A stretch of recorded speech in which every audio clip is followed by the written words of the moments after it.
This is Bruce Buffer, and this is the moment you've all been waiting for.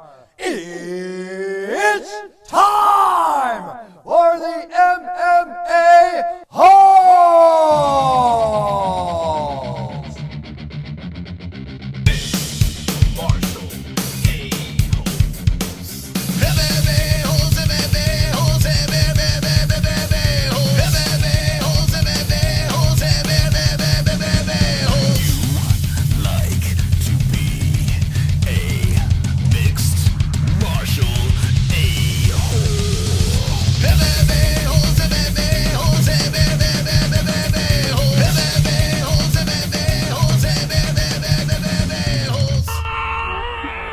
No way.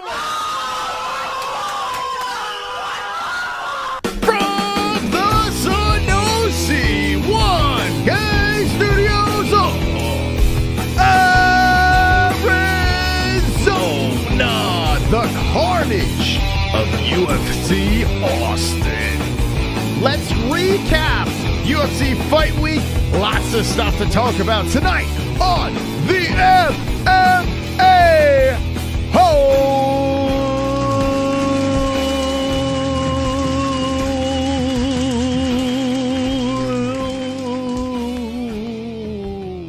Yes. Wonderful, wonderful. Welcome to the show, friends. It's Monday night. We're here hanging with the boys. with the boys. Got my MMA holes established. Tank top on, feeling good tonight. I hope you're feeling wonderful, wonderful as we're going to party and talk about the UFC event that happened Saturday night, UFC Austin. Nine finishes. 9 finishes on the card. It was spectacular. It was a very good UFC fight night. We got a real fun one coming up this weekend as well. Gamrot and Sarukian throwing down. Friend of the show, Chris Curtis, will be fighting on that card as well. He's a favorite on Saturday night. But I mean, this thing was just an absolute banger. It didn't matter who. I mean, I could put a million different things on this thumbnail. It was absolute carnage. And it was wonderful, wonderful. Wonderful, wonderful. Loved every minute of it. So we're going to just talk about the bright moments of the card. We'll talk about possible matchups. What's next for some of these guys and gals? Already, moving pieces are trying to connect for future fights. But it was really, really a good time watching this Saturday night. And the UFC has really hit their stride. Their events have been top-notch, really good. The pay-per-view, the fight nights, not much bad stuff going on. The Holly Holm event was kind of meh, but I mean, for the most part, the last 3 years have been really solid, if you think about it, like all in all. And the UFC has really hit their stride, making top dollar, people complaining, fighters need more money, blah, blah, blah. And yeah, they do. But the UFC is doing really, really well. So if you're a fan of this UFC content, well, you should be delighted because I think it's going in the right direction. It's really a fantastic product. And I really don't have much to complain about. I mean, the only thing I have to complain about is it's expensive to consume.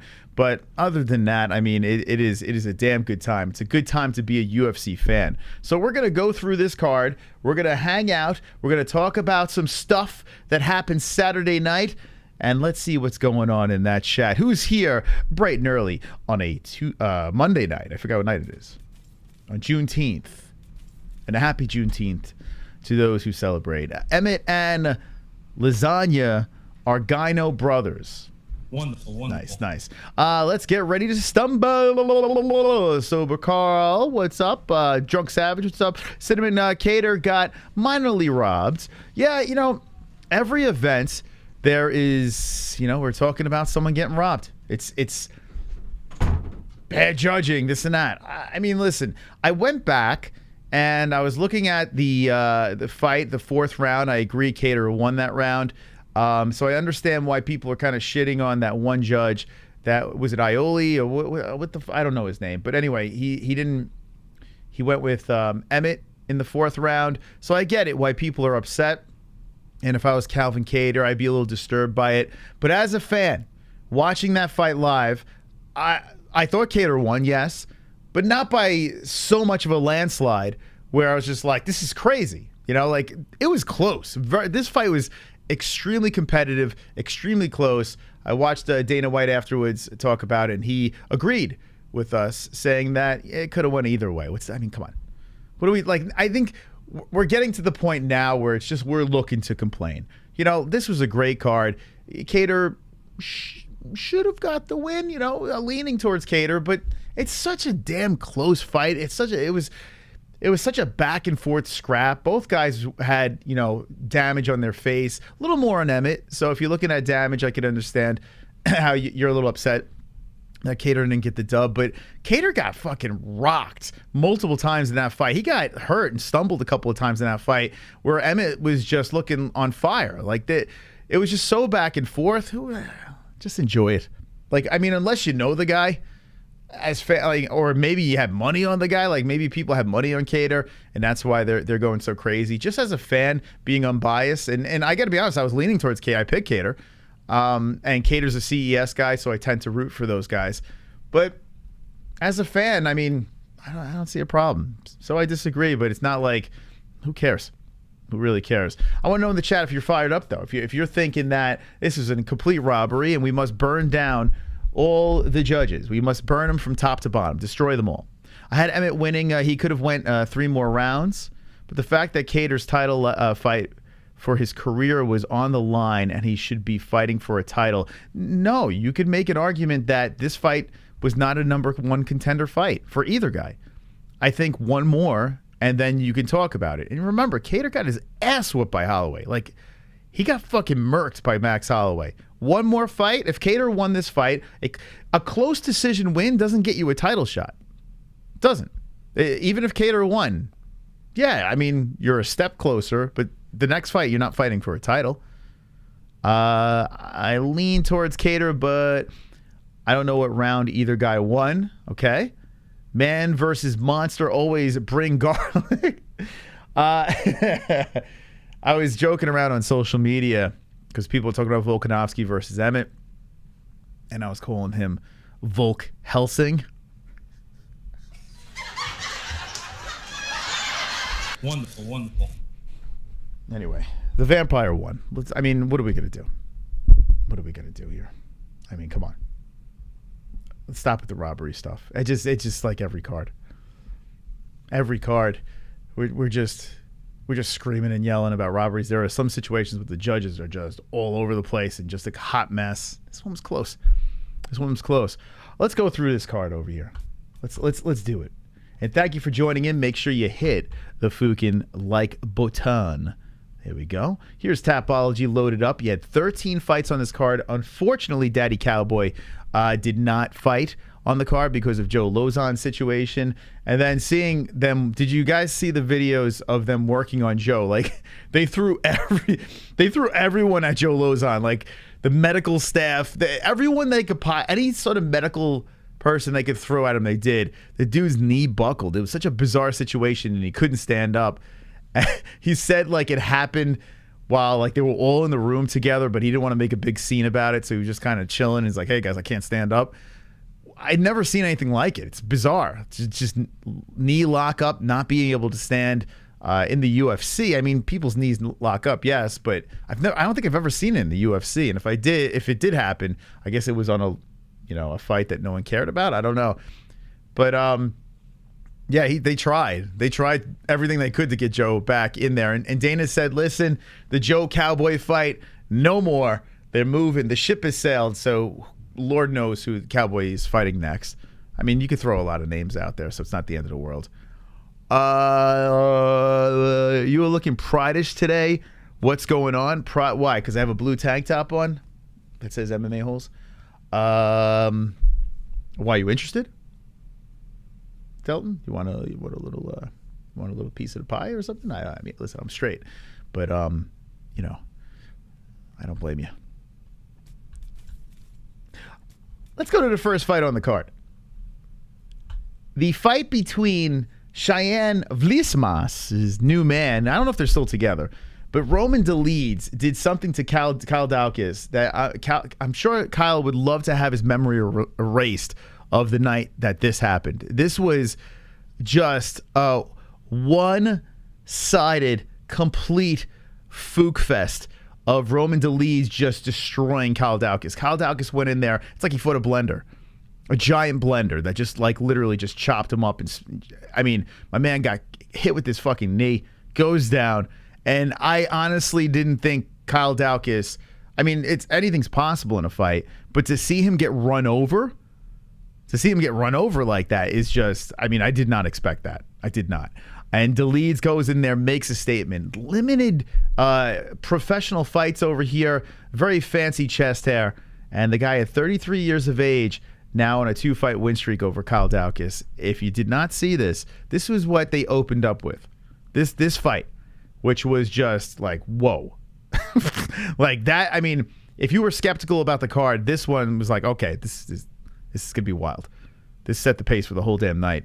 Dolidze just destroyed him. There's really not much to say about Dolidze versus Daukaus. So congratulations for Dolidze. Cannot wait to see. I mean, I'm sure he's not injured. I'm sure he'll be back in there quickly. Roman would kill Holland after that performance. I mean, man, oh man. like it is crazy. Now, here's the thing. Kevin Holland, he's welterweight, although he says he has no problem, going back to middleweight. And even Dana White said, which this was what kind of shocked me. We're going to get to Kevin Holland in a second, but let's touch on this. Dana White did say that if Kevin wants to fight middleweight, he'll fight middleweight. If he wants welterweight, he'll fight welterweight. He doesn't care. He just wants to see him fight, right? You keep him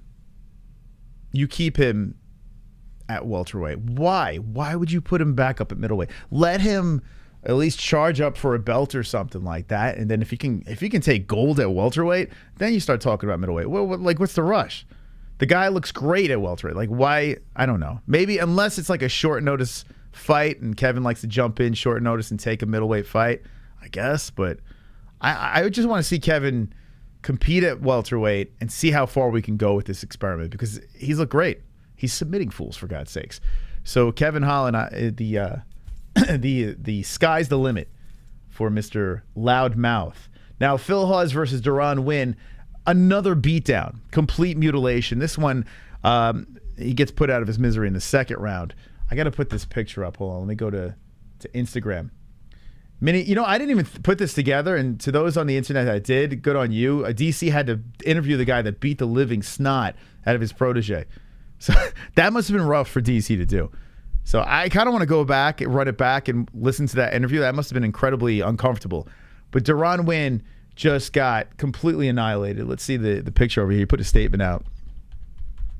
There's a lot of things going on in his personal life, and, had a plethora of excuses. But just wasn't his night. Definitely wasn't his night. Yeah, look at this. I mean, my man, it was just a rough night for this kid. And like I said, I understand you're tough. I get it. You're training with Khabib. You got skill. You got power. You got wrestling. You do have the tools. It's just like being 5'6" and trying to compete with monsters over here at middleweight. I mean, look at this picture by Phil Hawes. He's kind of like looking into your soul. He's like, yo! I would never fight that guy. Although Chris Curtis flatlined him, so I mean, But didn't quite flatline him, but he fucked him up. Yeah, it's a scary man, though. And Phil Hawes made a statement over here in the second round. I mean, he battered Deron Winn. Deron showed toughness. He showed heart, and that was about it. Just got smoked. And it could have been stopped multiple times, really. The ref just kept it going there. I think it was Mike Beltran. So nice job by Phil Hawes, bouncing to another win over here, 11-3-0. And congratulations. And I hope Deron Winn could, put something together. I hope, I don't know. Maybe go to, I don't fucking know. Go to, if you can try to lose some fucking weight. 5'8". Who's 5'8"? Not Deron Winn. Phil Hawes is butchering Curtis. Butchering? He was hitting him. He was hitting Chris, but he wasn't butchering him. And Chris was like, well, that sucks.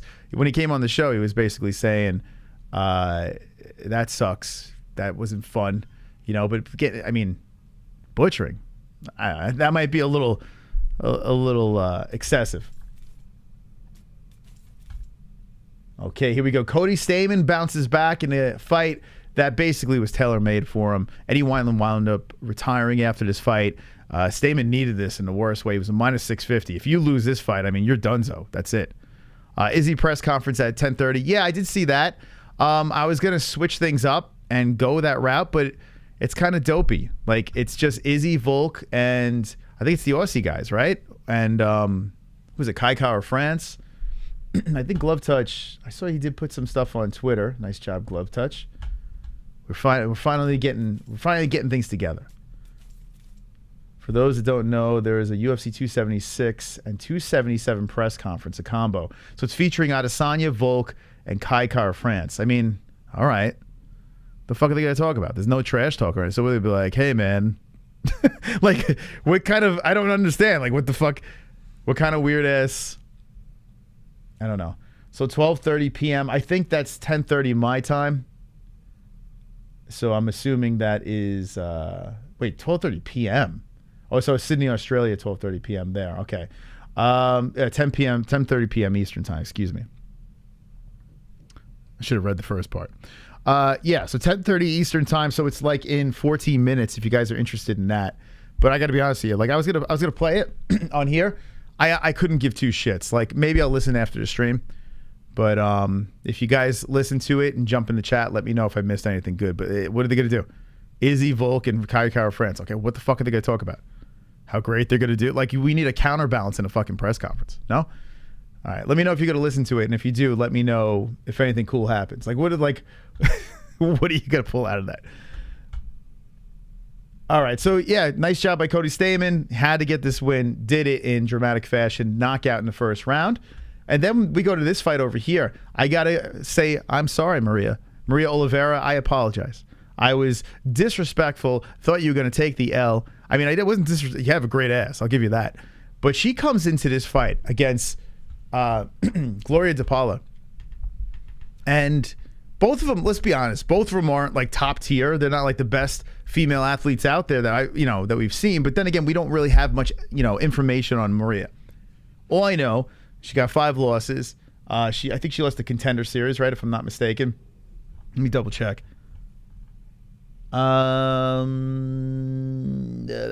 Yeah, she did lose in the Contender Series. So rattled off 2 wins outside of the UFC. Loses to Tabitha Ricci, unanimous decision, and comes back and beats Gloria DePaula in a split decision.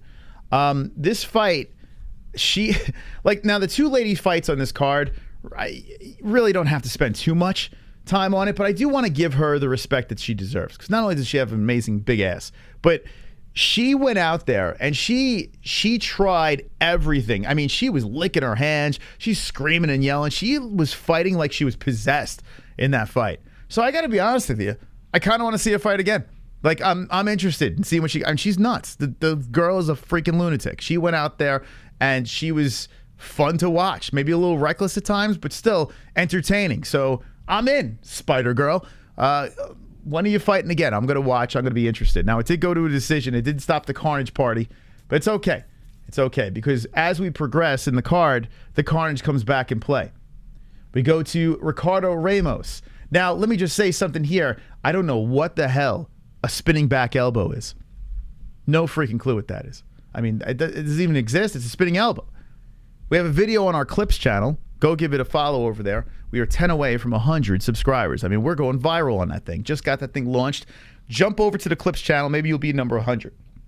But yeah, it's the Clips channel. It's in our featured channels. It's in the description down below. The Mma-Holes Clips.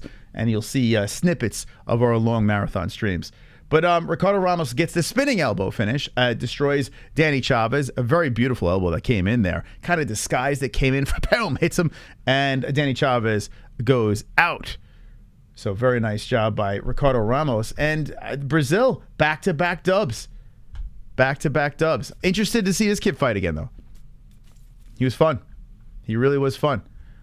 He is now on a 2-fight win streak.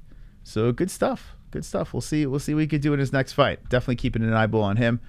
entertaining fighter. How about Jeremiah Wells doing something that people really don't do to Court McGee? Court McGee is like a decision machine. Court McGee is very durable and solid. First round, Wells takes the man's fucking soul. He legit took his soul in that first round. And listen, nothing against Court McGee, but I really, really enjoy watching Jeremiah Wells fight. This guy goes in there with one motive. He wants to take your fucking head off. Like, that's what Jeremiah wants to do, and that's what I like to watch. This guy just drips carnage. So Jeremiah Wells, yes, sign me up. When's the next fight? I want to watch. I'm down with it. He is 35 years of age. He's no spring chicken, is Jeremiah Wells. But Jeremiah Wells now is on a 3-fight win streak, unblemished in the UFC. We have a right hook to ground and pound. We got the rear naked choke on the Blood Diamond and the left hook Larry on Court McGee. This guy's a finishing machine. Love it. Really, really like seeing this guy. Feels kind of like Chris Curtis coming in. How Chris comes in a little bit later on. And getting some, although this guy is submitting people too. So this guy he's interesting. So we'll keep an eyeball out on him. Jeremiah Wells. Let's move from him. I mean, carnage. Natalia Silva gets the unanimous decision on Jasmine Jusudavicius. I'm definitely saying that wrong. Still can't figure out how to say her name. Jasmine laid an egg. And Natalia just put on a clinic. She just basically stuck to a game plan and just pieced her apart. I mean, that's pieced her up. That was it. A fight to end the prelims was a little bit of a bummer because the card was such fire, but I don't know why they put that there. I'm thinking when COWBOY fell off, I guess that's when I guess Yanez versus Kelley was the featured preliminary fight, and that got bumped onto the main card, I'm assuming. So I guess that's what happened. So there's your preliminaries. Let me know in the chat if there's anyone that really stands out to you. I would like to know, like, what was the shining moment on this thing? I mean, DIAZ definitely made a statement, but it's the first fight on the card. It kind of gets lost. Jeremiah Wells smacking the crap out of Court McGee. You got the spinning elbow. You got the upset in Oliveira. You got Cody Stamann getting a win that he severely needed. You got Phil Hawes beating the crap out of Duran Win. What's something that stuck out to you in the chat that was on the prelims? Wells, baby, says Junkies Delight. Like that name. Junkies Delight. I sent Court McGee a nice message. I hope it helps somewhat. That's nice of you, Sober Carl. I got to say this. I mean, most of the time these guys are just catching nasty messages. So, you know, if you have some nice things to say, yeah, I would urge you to slip in their DMs and say something nice to the boys and girls that compete. Oh, Jeremiah Wells versus Chaos. Who'd win? Oh, my God. I go Wells. Jeremiah Wells. But that's a great fight. Maybe it's recency bias. Hawes' interview with DC stuck out. Phil Hawes, but he ruined it by getting into it with DC. So I didn't see that. We didn't have the volume on. So what did he say? Let me know in the chat. I'm curious. Court McGee getting knocked the fuck out. I mean, that was something else, right? I think some people are like, oh, here we go. It's going to be 3-rounder. Stamann Wineland, the brutality of the matchup made it unfair and hard to watch. I mean, yeah, that reeked Eddie Wineland just the sacrificial lamb type situation. Thank you, Drunk, for dropping the Clips channel. Check it out. Drunk dropping the Clips channel in the chat. Phil Hawes, but he ruined it by getting into it with DC. He looked dumb. What did he say to DC? Can someone quote what he said to DC?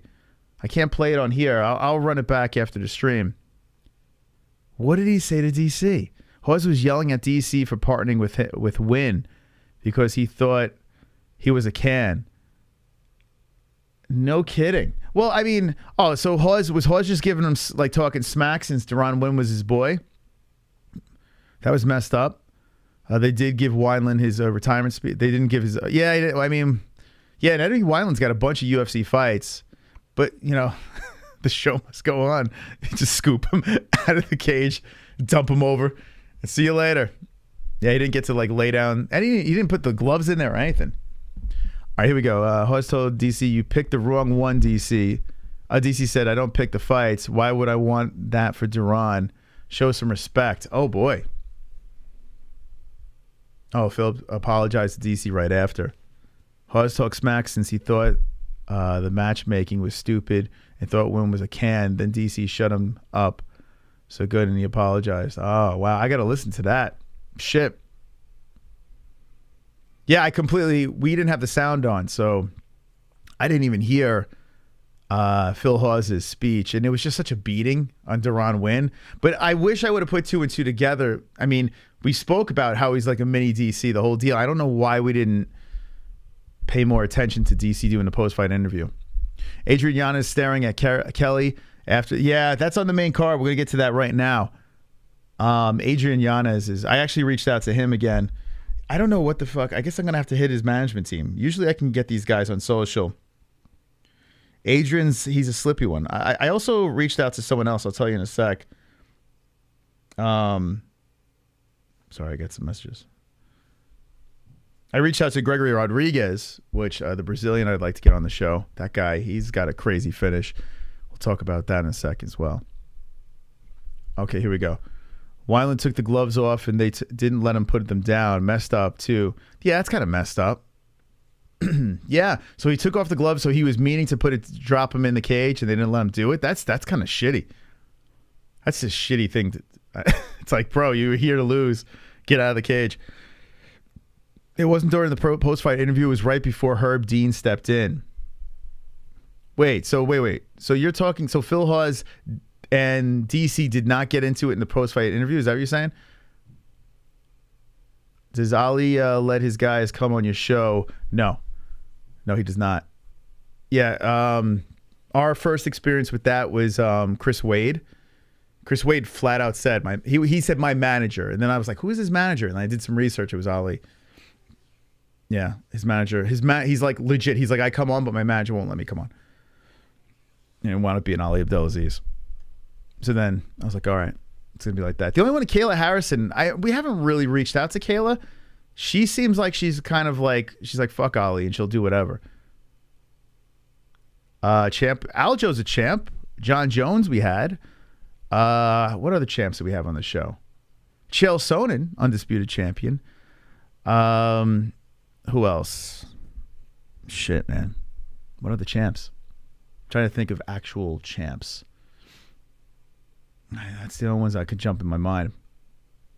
Best moment, Holland getting the Darce win. Oh, yeah. All right, so let's move to the main card. All right, so we spoke about, oh, yeah, Glover. Yeah, that's right. We got Glover. Thanks. Thank you, Sean. Appreciate it. See, Sean pays attention. He pays attention more than me. Hit the fucking likes. If you haven't hit the like button, we're on the Monday stream here. Do this every Monday, so if you're not subscribed, subscribe. Hit the notification bell. Let's go to the main card. Let's move up here to Adrian Yanez versus Tony Kelley. Okay. Well, what a round this was. I was a little nervous. When I see fighters get like super emotional and charged up and fired up, I usually kind of start saying, oh man, I hope he doesn't have like an adrenaline dump, you know? And Adrian Yanez was really heated.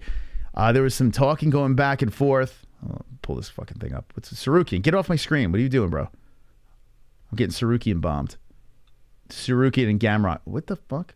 Passed. All right, UFC. They really want us to look at this poster. There we go. Okay. All right. Anyway, there we go. Yeah, so Adrian Yanez was coming out like super hot. And then apparently Tony Kelley called him, which is a hilarious line, says he was the Wish Jorge Masvidal. I gotta admit, that was hilarious. Like when I heard Adrian Yanez said that, and he says for some reason that lit a fire under his ass. Like Tony Kelley's calling this dude the Wish Jorge Masvidal. Like the guy is probably a piece of crap. I don't know. I have no idea. But I thought that was hilarious. So apparently by saying that, Adrian Yanez was like, oh, you want to say that? And then Fafum just destroys him. And the image that is all over the internet, this thing, no matter what Adrian Yanez does the rest of his career, this is the baddest, coldest fucking image ever of him just standing over him, flipping the bird. It's just fucking cool, man. It's so cool. Adrian Yanez smokes the dude in the first round. I mean, Tony Kelley's eyes were going all different directions, stumbling all over the place. His legs were like jello.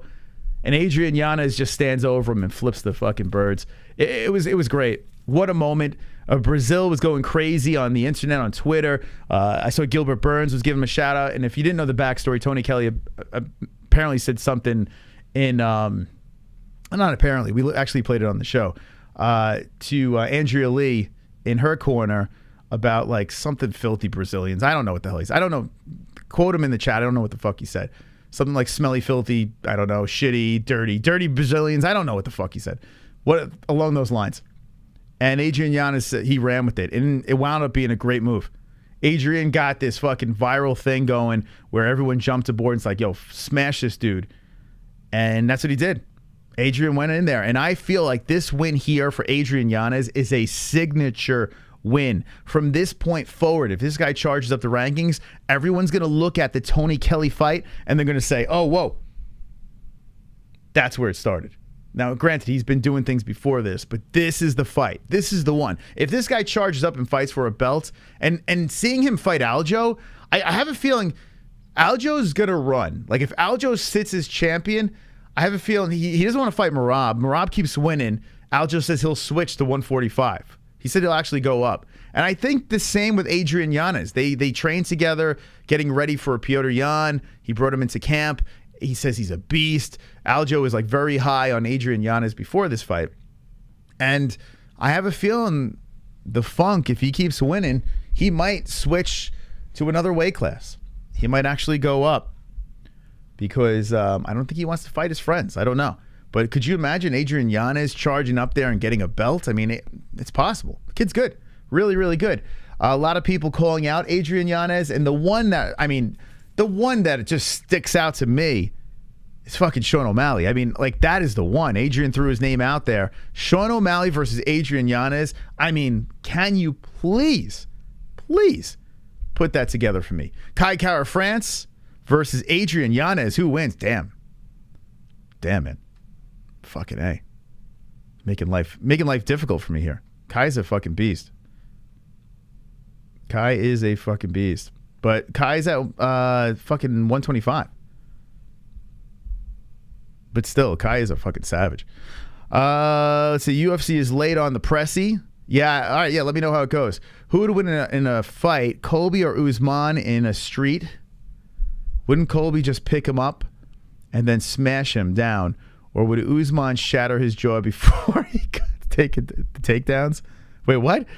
Wait. Who would win in a fight, Colby or Usman in the street? Okay, I'm reading it all wrong. Colby or Usman in the street. Wouldn't Colby just pick him up and smash him down? Or would Usman shatter his jaw before Usman would win in the street too? I think Usman would win in the street as well.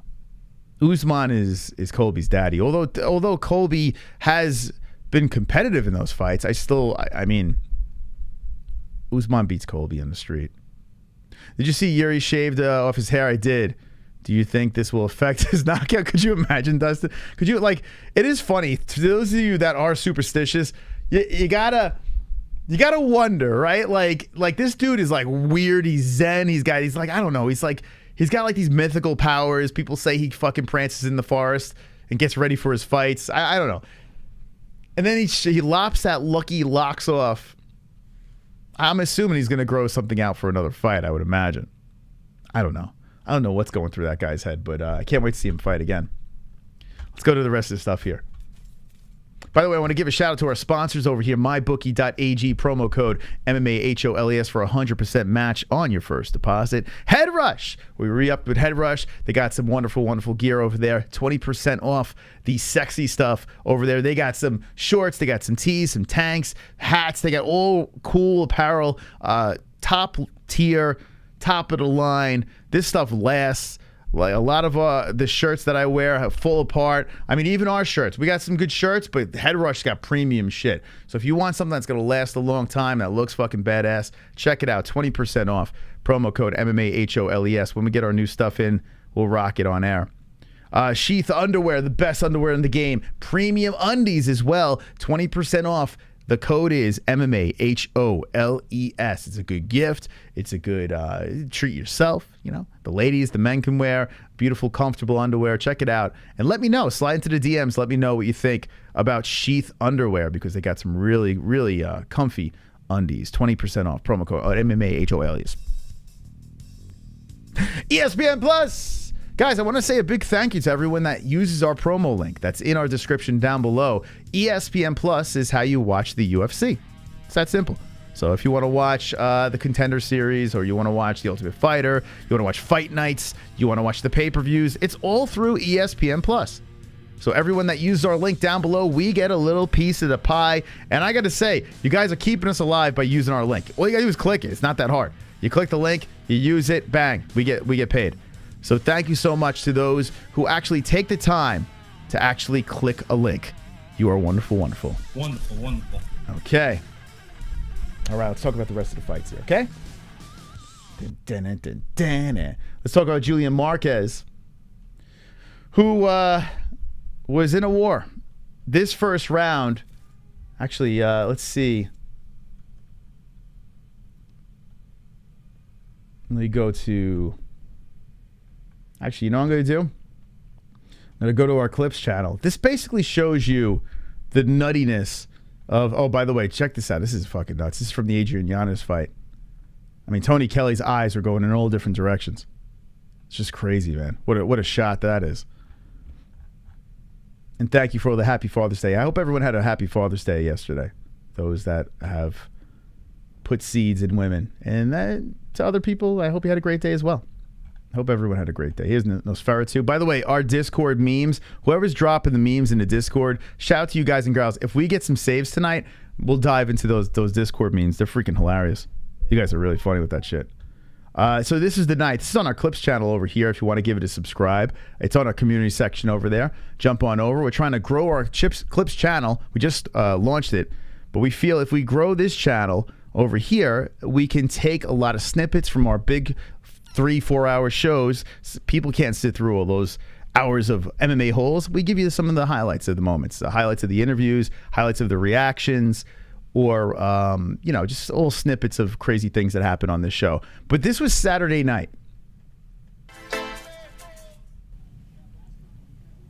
Says, left by Wells, and McGee is out. There Two it rights is. coming in by Wells, and Herbivore Dean steps over and protects McGee. McGee gets knocked the fuck out. Knee to the head by DIAZ. He drags Daukaus down. Right's coming down, and the Carnage. The Carnage from DIAZ just completely out-muscles Daukaus and destroys him in the first round. I tell you what, my mind was blown by that DIAZ thing. Like, legit. Like, the annihilation that happened in that first fight was nuts. Wineland down. Left hands by Stamen. Stamen looking for the kill shot. Wineland hurt. He's about to go down. Left hands by Stamen again. Wineland hits with the uppercut. Dropped. Stamen hits him. Left's coming in by Stamen. Stamen with another left. Wyman trying to punch from off the fence. Knees to the body. Knee to the head. Stamen going for the kill shot again. The ref's seen enough. He steps in.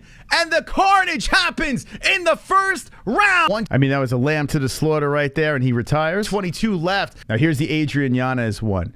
I mean, this was nuts, man. I was a little nervous about Adrian being too emotional. Doesn't matter. Yanez is like, he just channeled his inner beast. His inner...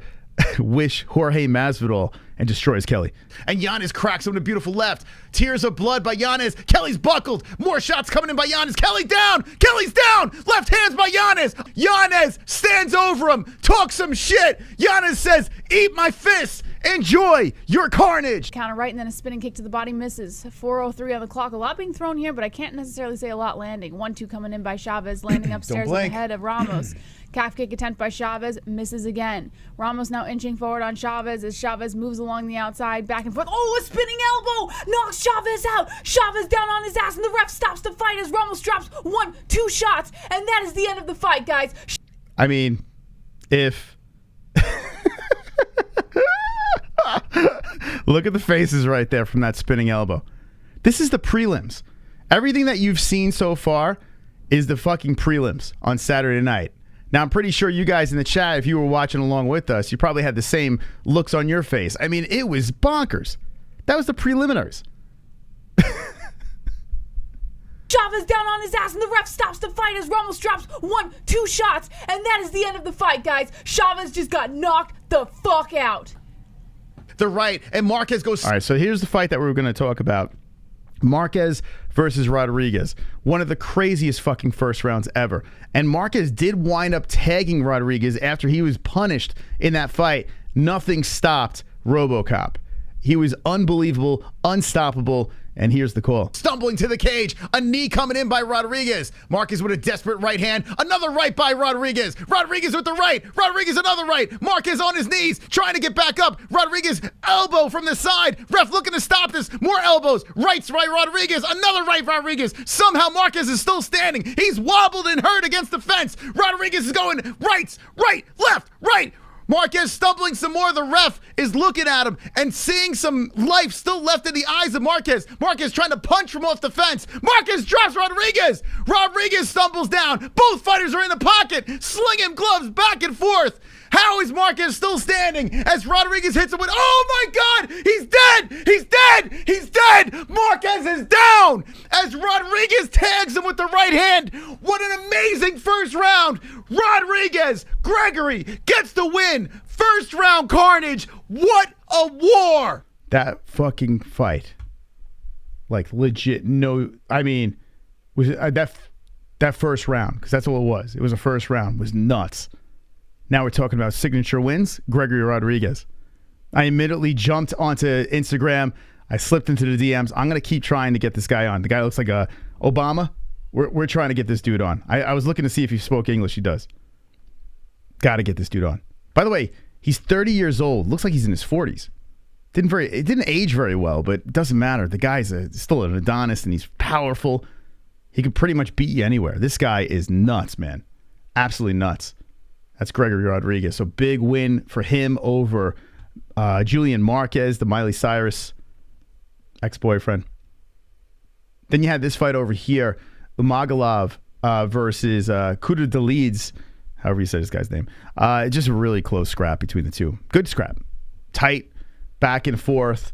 Both fighters had their moments. The thing that really stuck out for me that they didn't bring up to Dana White at the post-fight press conference, which shocked the hell out of me, how do you not talk about Demir's twitch? Like, that twitch was, it stole the show.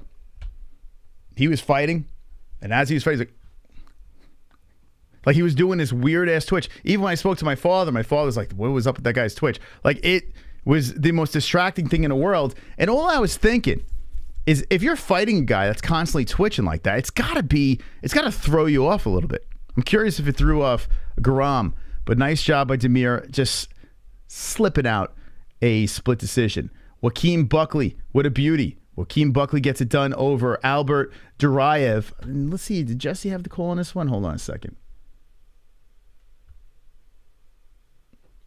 What's the deal? Hey, where am I? There it is. Buckley threatening those hands, waving them around, trying to keep Duraev on his toes here. Duraev circling the center. Buckley looking to follow. Coming in with that uppercut. No contact. Kick upstairs. No contact by Buckley. Buckley really just keeping Duraev at bay, kind of beating Duraev in, saying, come here, I got you, man. Right, oh, left drops Duraev. Duraev stands right back up on his feet, and that's the end of the second round, but Buckley knows he got him, and woo! They're booing in the crowd. They haven't started the fight yet. The ref is asking, can you see? To Duraev. The doctor's checking out that left eye. Oh my God, it is the ref called the fight. Buckley got the win by doctor stoppage. Doctor stoppage. Doctor stoppage. Wonderful, wonderful. Good win for Buckley. Good win for Buckley. A solid one. Some people were writing him off. I did. I should have gave him the credit that he deserved. Joaquin Buckley now 3 in a row. Good job, man. Joaquin Buckley. He's only 28. Good story of this kid. Now he's official. Like, he doesn't have to worry. He's got his social media popping. He's got a bunch of things going on in his life now. He's a complete UFC fighter, and he's beating guys that some don't think he can get the job done on. He was a plus 190 underdog in this fight. And Joaquin Buckley grabs the W. Kevin fucking Holland. Boy, oh boy. And rightfully so. Duraev's left eye is banging. It's for Kevin Holland to put the first one. Oh, there's the right by Holland. It means it's really hurt. Really hurt. As I say, the knockout. Tim Means. And Holland's going for a choke. Are you kidding me? Now, all I was thinking is the same fucking thing with Yuri. I'm like, what is he doing? You're going to go for a choke? Well, ate my words. Instead of going for the finish, he gets the choke! He gets the choke! Kevin Holland gets the submission in the second round! I mean, come on. Come on. A submission? My man got a submission? What? He gets the fucking submission! Kevin Holland, loudmouth, trailblazer. Kevin gets it done off the veteran, submits Tim Means. Wow, man. I mean, what a moment there. The card could have ended right there. That could have been the main event right there. Kevin Holland, unbeaten at welterweight. Kevin Holland submits the Dirty Bird, Tim Means. What a performance by Kevin Holland. I mean, something else. Now, 23-7-0. Got the swag. Dana White went from saying, I don't know if I'm going to sign this guy, he's kind of a knucklehead, to all of a sudden loving him. On a 2-fight win streak now. The Daukaus thing was a no contest, so it doesn't count. But, I mean, if you look at the guys he lost to at middleweight, he lost to Marvin Vettori. He lost to Derek Brunson. You know, these are legit top-tier middleweights. He knocked out Jacare from the bottom over there. Crazy knockout. I mean, loudmouth, 29 years old, at welterweight. I hope he keeps winning, man. Really want to see this guy continue moving up the rankings. I want to see this guy fight for a belt. Now, when you're talking about guys like KHAMZAT Chimaev, Kevin's going to be in a big trouble. Let me ask you in the chat, who would win? All right, we're gonna throw some people at you, and I want to know who you think would win. I'm curious where we're going with this. We're going to throw KHAMZAT, Kevin Holland. In fact, let's just do this. Let's play the who will win game. We're going to do a quick polls. Who wins? Quick polls. Okay.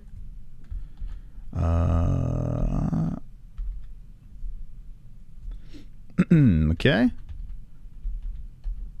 All right, let's throw it together here. Wow, I see right off the bat, KHAMZAT, I see Holland. All right, here we go. Now, vote as quick as possible because I want to throw a couple at you here. Let me know in the chat who wins. Kevin Holland, KHAMZAT Chimaev. Here we go. Okay. So right now, 73%, 76% say KHAMZAT. I would think still people would be heavy in favor of KHAMZAT Chimaev. Now, KHAMZAT, you know, some people are saying that KHAMZAT does look beatable because of the Gilbert Burns fight, but let's just see. Kevin Holland or KHAMZAT Chimaev. Get your votes in really quick, and we're going to pull this out of the chat. Okay, let me see. I'm only doing Holland since I'm biased. Are they the same weight class? They are. They are. And almost same, too. Like, KHAMZAT says he wants to do welterweight and then win at middleweight, and Kevin Holland could pretty much do the same. Does Black Batman get his utility belt? He's Black Man. He's not Black Batman. He called himself Black Man. KHAMZAT is the Chechnyan. There are animals out there. Been there once. They kill with ease. By the way, another gentleman, Shavkat Rakhmonov, is fighting this weekend. Big fight against Neil Magny. As the week progresses, we're going to be talking about that. But Shavkat, co-main event. They're throwing him in the co-main event. All right, I'm going to take this out over here. Get your votes in quickly and swiftly. So far, 60% out of the 43 that jumped in are picking KHAMZAT Chimaev. Okay, now 62%. Let's end the poll. So people are picking KHAMZAT. Whoops. Let's laugh. Why laugh? All right, people are picking KHAMZAT. Let's throw another one in here. Let's throw another one. Who wins? Okay, I'm going to throw it in at you. Okay. I got a whole bunch I want to throw at you, but we're running out of time here. We got to talk about the main event. Hopefully we get some saves. Okay, here we go. The next one has entered the arena. Get your votes in. Who wins, Burns or Holland? Who wins, Burns or Holland? Now, this one could get very, very interesting. Very interesting. Get your votes in. the Mma-Holes polls. And if you're watching the replay, get here live so you can vote on these because it's very important. You guys decide the future. Let's see who wins. Sean versus Yanez. Wait, Sean versus Yanez? You're saying Sean versus Piotr Yan, you saying? I see Burns taking it. Holland is in champ material. Sean Brady smoked Holland. Yeah, Sean Brady is going to be the last one I'm going to put in there. Because that it looks like Holland has like verbally agreed right off the bat. He don't back down to anyone.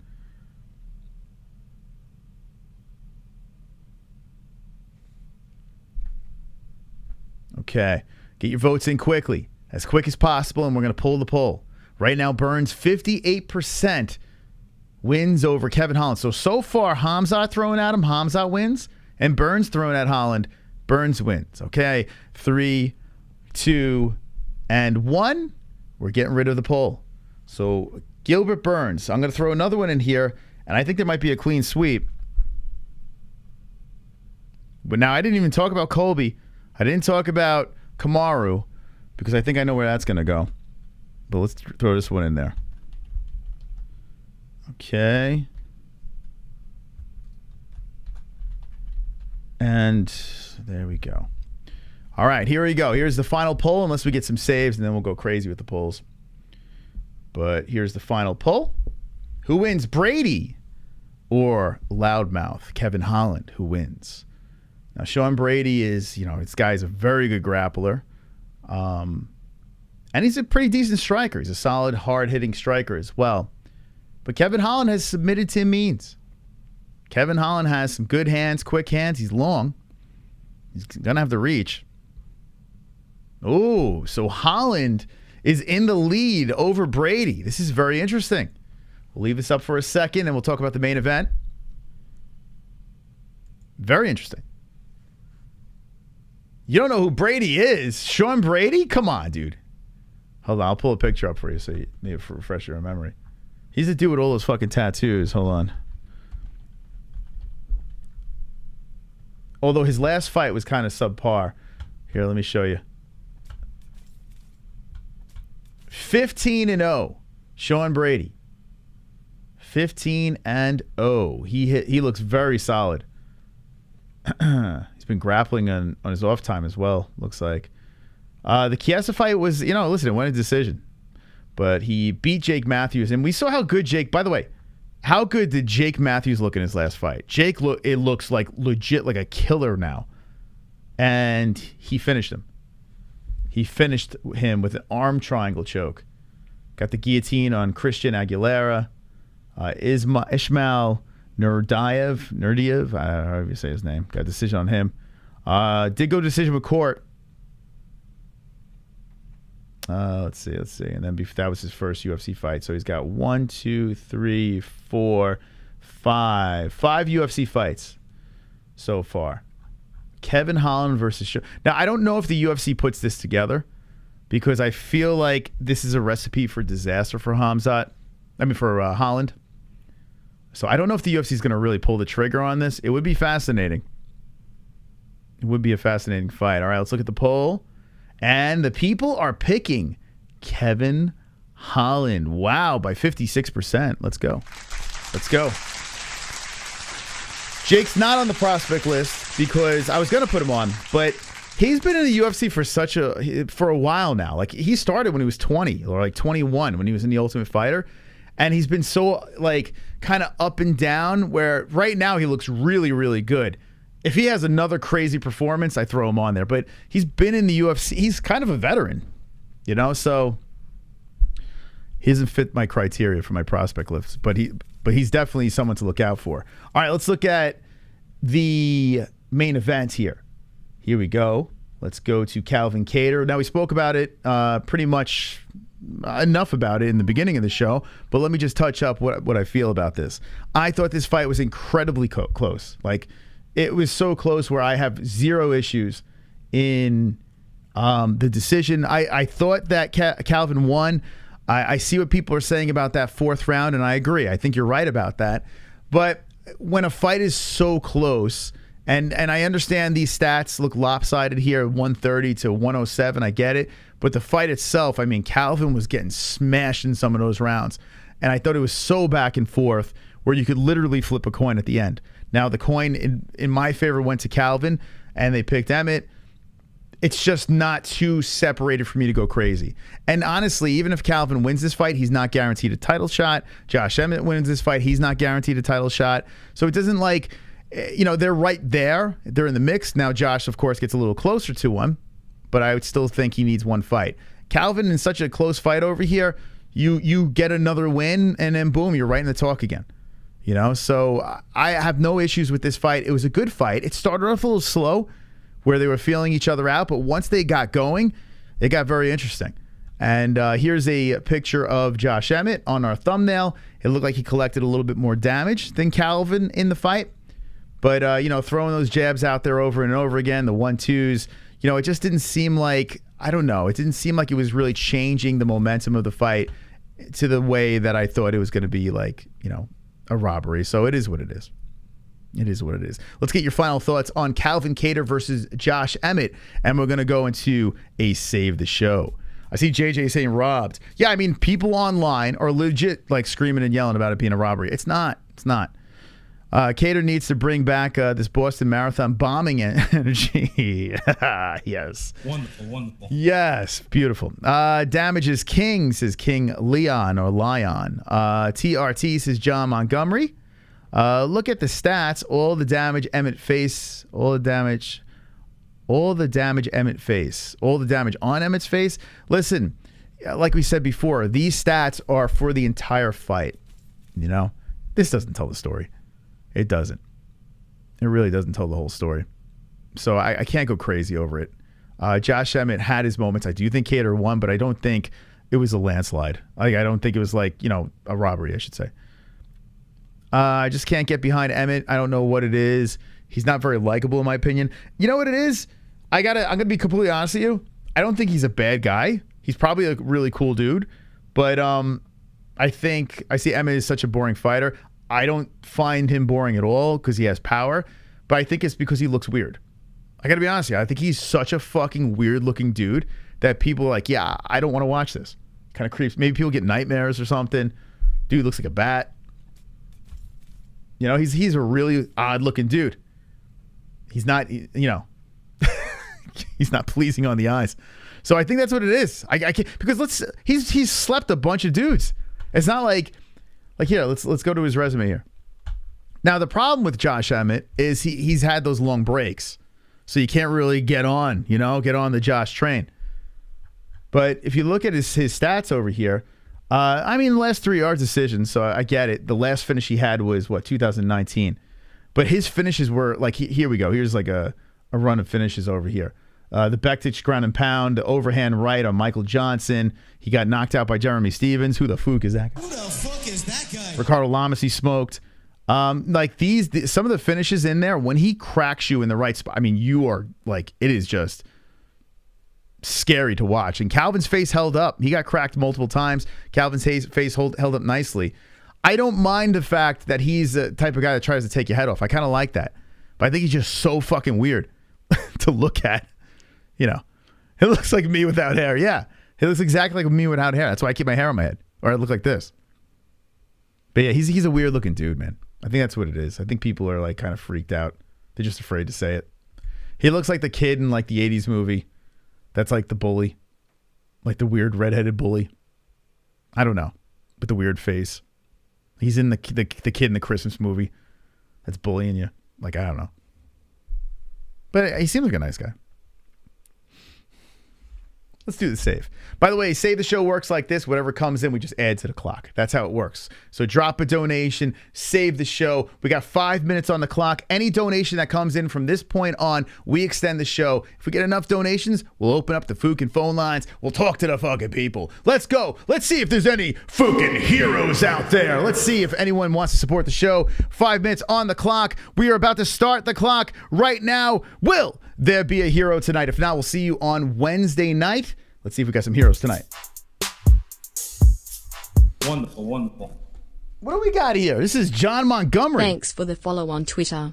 I'm at Canine Find It One who can beat John Jones.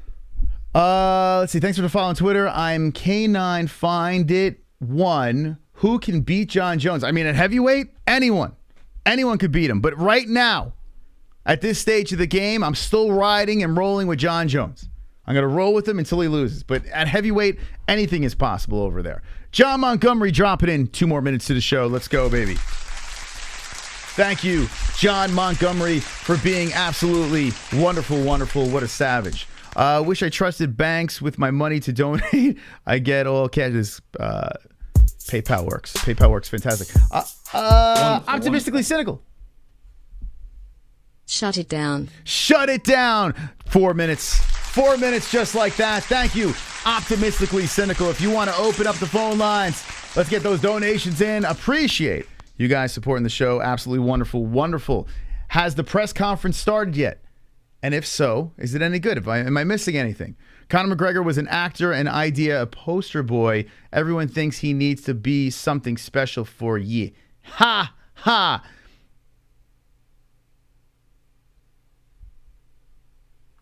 I don't know what the fuck is funny. But, I think you hit it on the nail, but then again, KHAMZAT isn't exactly a handsome bastard. I'm a huge fan. But KHAMZAT, okay.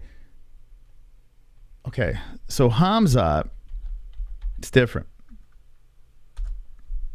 I bet if people said who is more attractive, KHAMZAT Chimaev or Josh Emmett, everyone will pick KHAMZAT Chimaev. And I'm not saying KHAMZAT is a specimen of a human being, but there's something about this weird-looking dude that I think there's like an it factor with this guy.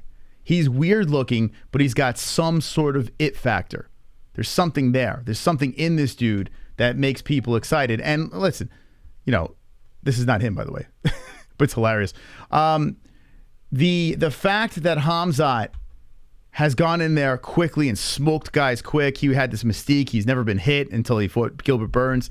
Like, there was this whole allure of KHAMZAT Chimaev that, you know, it's the package. Some people just have that package, have that it factor. And Josh Emmett, he's got finishing power, but everything else is just kind of, I don't know, it's kind of meh. Like, everyone's just like, yeah, whatever. We got another hero over here. Wonderful. 6 guaranteed fucking minutes. Let's go, John. Shout out MMA Joey. Add 2 minutes. There we go. There we go. That is 6 fucking minutes. If we can at least get 15 minutes on the show, we'll open up phone lines. 6 minutes, it's good enough. We will go live on Wednesday as well. We have Jordan Levitt who will be on the show. Jordan Levitt is on the show Wednesday night. Actually, here's our schedule if you want to check it out. Jordan Levitt. And thank you again, John, for the donation over there. Appreciate the support. Monday, which is right now, is the Mma-Holes Hour. Wednesday, Jordan Levitt. It's going to be 9 p.m. Eastern Time. He's jumping on to kick off the show. He's talking about his fight with Paddy Pimblett. So Jordan Levitt will be jumping back on. Love talking to Jordan, catching up with him. We got Friday's Fook Off Friday at 10 p.m. Eastern Time. And then this Saturday, another early card, 1 p.m. Eastern Time, is going to be the Sarukian versus Gamrot Fight Buddies. So that's going down Saturday, June 25th. We'll be here hanging with the boys. Hanging with the boys. We got 1 more minute left. Any more saves in the show? With a minute left, do we have one more hero? If not, it's okay. We'll see you Wednesday night. But is there another hero in the shadows lurking that wants to save the Mma-Holes? The drama as we end our Monday night show. Guaranteed 6 minutes will be on the clock. Holy shit, it's going down to the seconds here. 21 seconds. Phone calls are on the line. Will it happen? Will there be a hero? Will there be a savior? 5, 4, 3, 2. Wait, hold on. We got a hero. John at the buzzer with the 20. Let's go.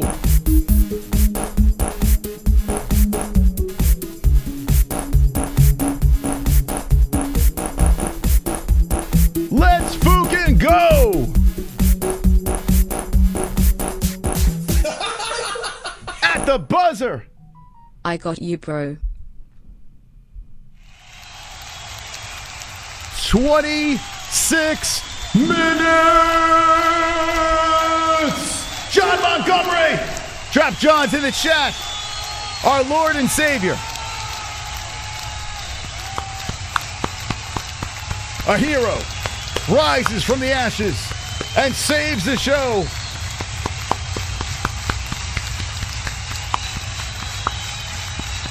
Beautiful. A tear in my eye. Wow. Look at that. A hero rises up. We got phone calls tonight. We got to make them super quick. No marathon calls. But thank you so much. We have another one here that slipped through the cracks. We got 28 minutes. Wonderful, wonderful. How many rounds do you think it will take for Sean O'Malley to put Little Perdo in a coma? You mean Pedro? Perdo. Perdo in a coma. Damn, he could. 2. I say 2 rounds. I think Pedro might survive the first, but I think the coma happens in the second round. He could smoke him in the first. I'm going to say 2.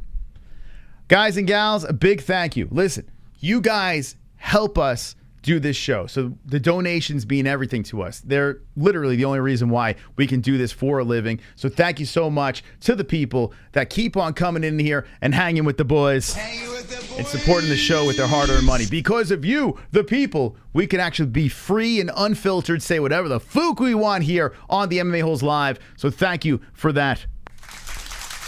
We're going to take a quick break, and when we come back, we're going to open up the phone lines.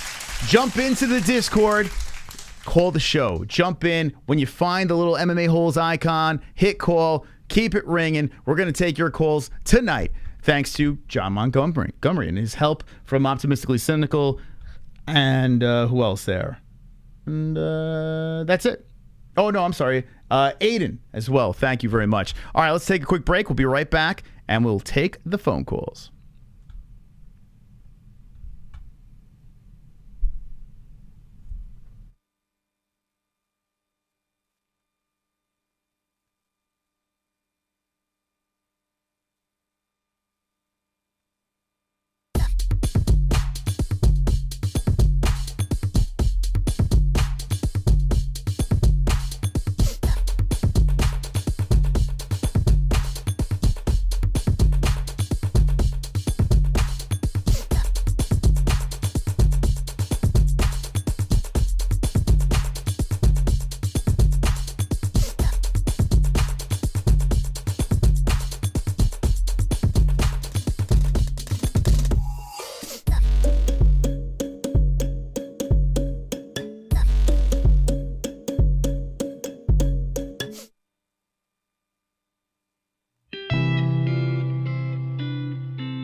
Let's be honest, when it comes to underwear, there's nothing more important than comfort. Why empty your pockets for generic underwear that loses comfort, quality, and style when you can slip into a pair of Sheath and get even more out of your daily wear? With Sheath underwear, you can treat your jewels like royalty as they are given their own private sanctum, keeping them secure and you in a state of bliss. Get 20% off Sheath now using promo code MMA-HOLES. That's MMA-HOLES with the link in the description below. And for the ladies? Absolutely! Sheath isn't just for men. Ladies can now experience Sheath's style, comfort, and functionality too. Sheath for women is crafted using a signature modal elastane fabric blend for form-fitting breathability that will not affect the natural pH environment or the microclimate of the skin while producing that long-lasting, unimpeded comfort. Use promo code MMA-HOLES, MMA-HOLES for 20% off at sheathunderwear.com.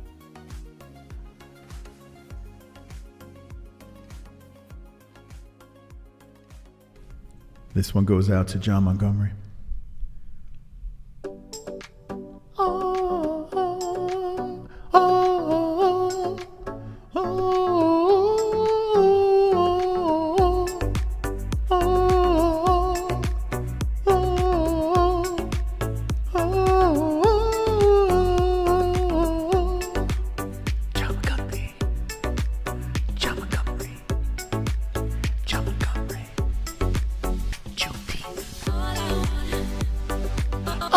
want you.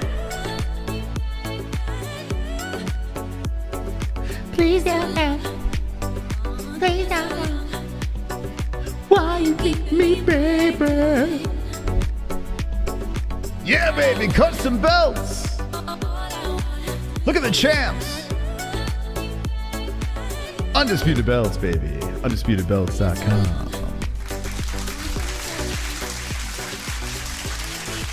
All right, enough of the horsing around. We got 28 minutes to talk to some fucking people. Let's go, baby. The carnage of UFC Austin happened. We're going to take the patrons first, then we'll jump into the regular Discord. Thank you for jumping in. We're going to start the clock over here, and let's see who the first person is on the phone lines. It will be... Pulse. Pulse, what's going on, man? Yo, what's up, Chris? How you doing, buddy? Wonderful, wonderful. Nice. Wonderful. Wonderful. What's on your mind, my friend? Okay, so I know we got to be quick, so I'm going to keep it short and sweet like a gay midget. Okay. Okay, so what happened? No, I'm just laughing at the gay midget thing. Go ahead. Okay, so I was just going to mention 2 fights. Shit, I'm having a brain fart now. What the fuck was I going to talk about? Possible matchups or something that happened on Saturday? Yeah, okay, that's it. So my 2 questions are the card UFC 275 or Fight Night UFC Fight Night Austin. Which one do you think is better? UFC 2 Austin. All overall Austin. Okay, and then my last one is for you and for the chat. Which fight was better, Jiri versus Glover or Burns versus Ratlip? Ooh, that's a good question. That's a good question. Okay, well, that's all I got, man. All Later, right. bro. Thank you. Okay, that's a good question here. Because you got to be fair here. Like, a recency bias would say Glover. I said that's the best fight I've seen. That's one of the best fights I've seen in a long time. Because of how it ended and Glover was going to get the win, and then right at the very end, Yuri not only defeats him, but he submits him. I'm going to have to say Yuri versus Glover, but KHAMZAT versus Burns was so good, man. So good. It's a good question. What do you guys think in the chat? Let's see who else we got here. We got Cinnamon. Cinnamon, what's going on? Hello. What's up, buddy? I'm good. How are you? I'm wonderful. Wonderful. What's on your mind?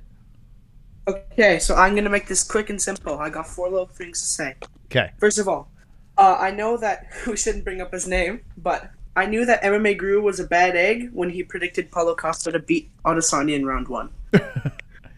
Like, come on. Are you kidding me? Okay, second thing. Who do you think would be a good matchup for Kevin Holland next? For Kevin Holland, listen, the Sean Brady's fun. I don't know if I want that, though. So yeah. Let me look at the rankings here. I'm going to try to give you my best matchup for Kevin. Let's see. I'm going to look at the welterweights. Let's see. Kevin Holland. Okay, it's a little far up. I like Wonderboy. Oh, that would be fun, actually. Steven Thompson. That would be really fun. Yeah, that would be fun. I say throw that together, but I don't know if they're going to do that. Well, Sean Brady's sitting at 9. Thompson's at 7. You know, it's a little high up, but I feel like it would just be a fun matchup between the two. Vicente Luque, but now we're going a little further up. I'll go Steven. Okay, thank you. And who do you think would win against Sean versus Adrian Yanez? Sean O'Malley versus Adrian Yanez, if that happened. Oh gosh. Man, oh man. You know, I think I'd go with Sean, but Adrian Yanez's boxing is pretty dangerous. He is. Yeah. You know, I'm kind of leaning towards Sean. It kills me to say this, but I'm kind of leaning towards Sean. Yeah. Yeah. Me too. And final thing, you know what I think would help UFC judges? Because I've heard that UFC judges don't look at stats, apparently. So I think a cool thing of instead of going to the application of UFC and looking at the stats, you watched PFL, right? So in the PFL, they show like the leg kicks, the takedowns, the control time right on the screen in like small little boxes. I feel like if UFC did that, that would be obviously nice for the fans who don't see the stats, but it would be nice for the judges so that they have a more, like, their path is more clear to a, like, right conclusion, if you know what I mean. I think that the UFC should steal some of the PFL graphics ideas. I think they should. Yeah, that's what I was thinking. Yeah, it's no brainer. I mean, even with the judging, like with the what's it called? Like the color commentators, you know, giving their scores, the fans giving their scores. I know it really doesn't mean anything, but it does make it more interesting for sure.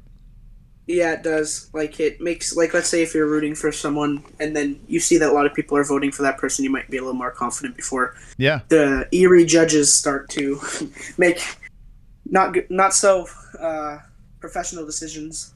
But yeah. Okay. Yeah, so that's all I got. All right, Cinnamon. Thanks for the call. Have a good Appreciate night. it. You too. That's Cinnamon coming in. Look at that.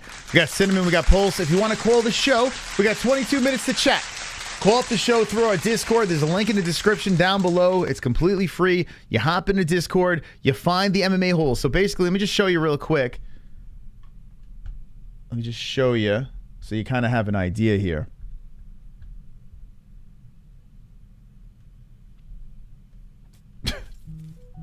Like right off the bat, keep it short and sweet.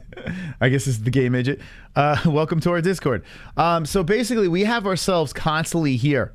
The admin right up top on the right section over here. So when you're in our Discord, all you got to do is just hover over a name and then hit call. That's it. And then it'll keep you in a queue over here on the side and we'll take all the calls. I see Tropic Tom is in here. So let's get Tropic Tom on the line. Tropic Tom, how's it going? Tropic Tom is in here. Tropic Tom on the line. Hey, Tropic, how you doing? Yo, what's up? Can you hear me? Yeah, what's going on? Hey, not much. I was going to actually just make it super quick and tell you to go over to Discord and look at the gift I left for Pulse, but you already popped it up there. So yes. But since we're on the Discord topic, just real quick, I encourage everybody, if you aren't already in the Discord, go give it a shot. It's a pretty wild place. Everybody's been relatively well behaved, generally speaking. We got a few dick pics that slip through every now and then, but we got Drunk and I are on the case to clean that up so that you guys don't have to look at it. Yeah. But right now, what do we have? We have 280 people. We literally just dropped the Discord. We have 280 people in there. So if you guys want to hang out when we're not live, the Discord's rolling, man. We got some people in the community hanging out in there. You can talk about MMA. You can talk about anything, really. It's kind of cool how you guys are bonding over there in the Discord.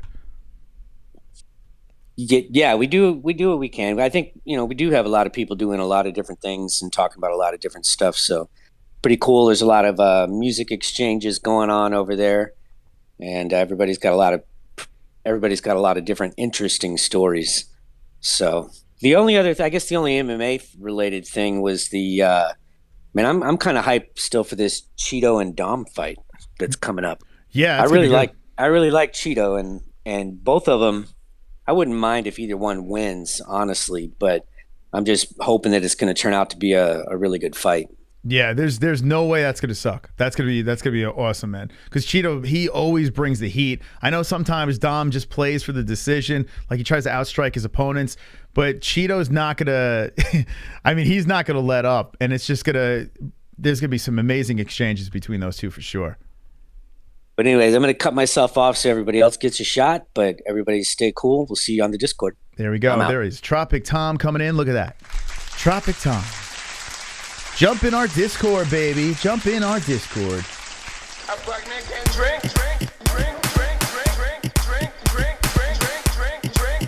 What?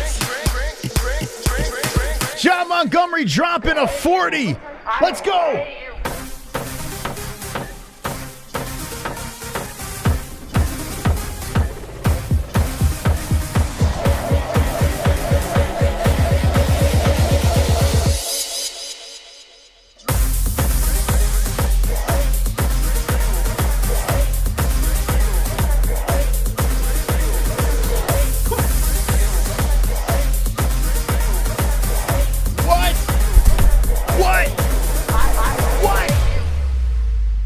Holy.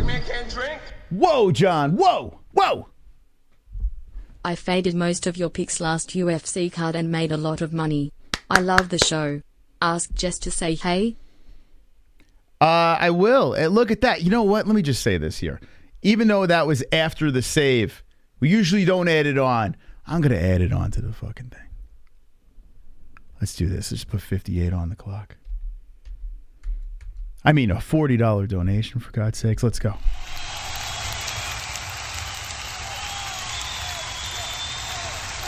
I'm going to break the rules tonight.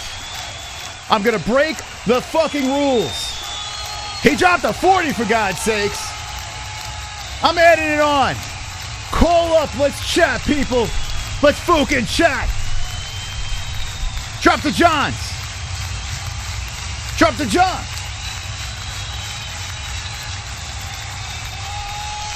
The legend. The legend.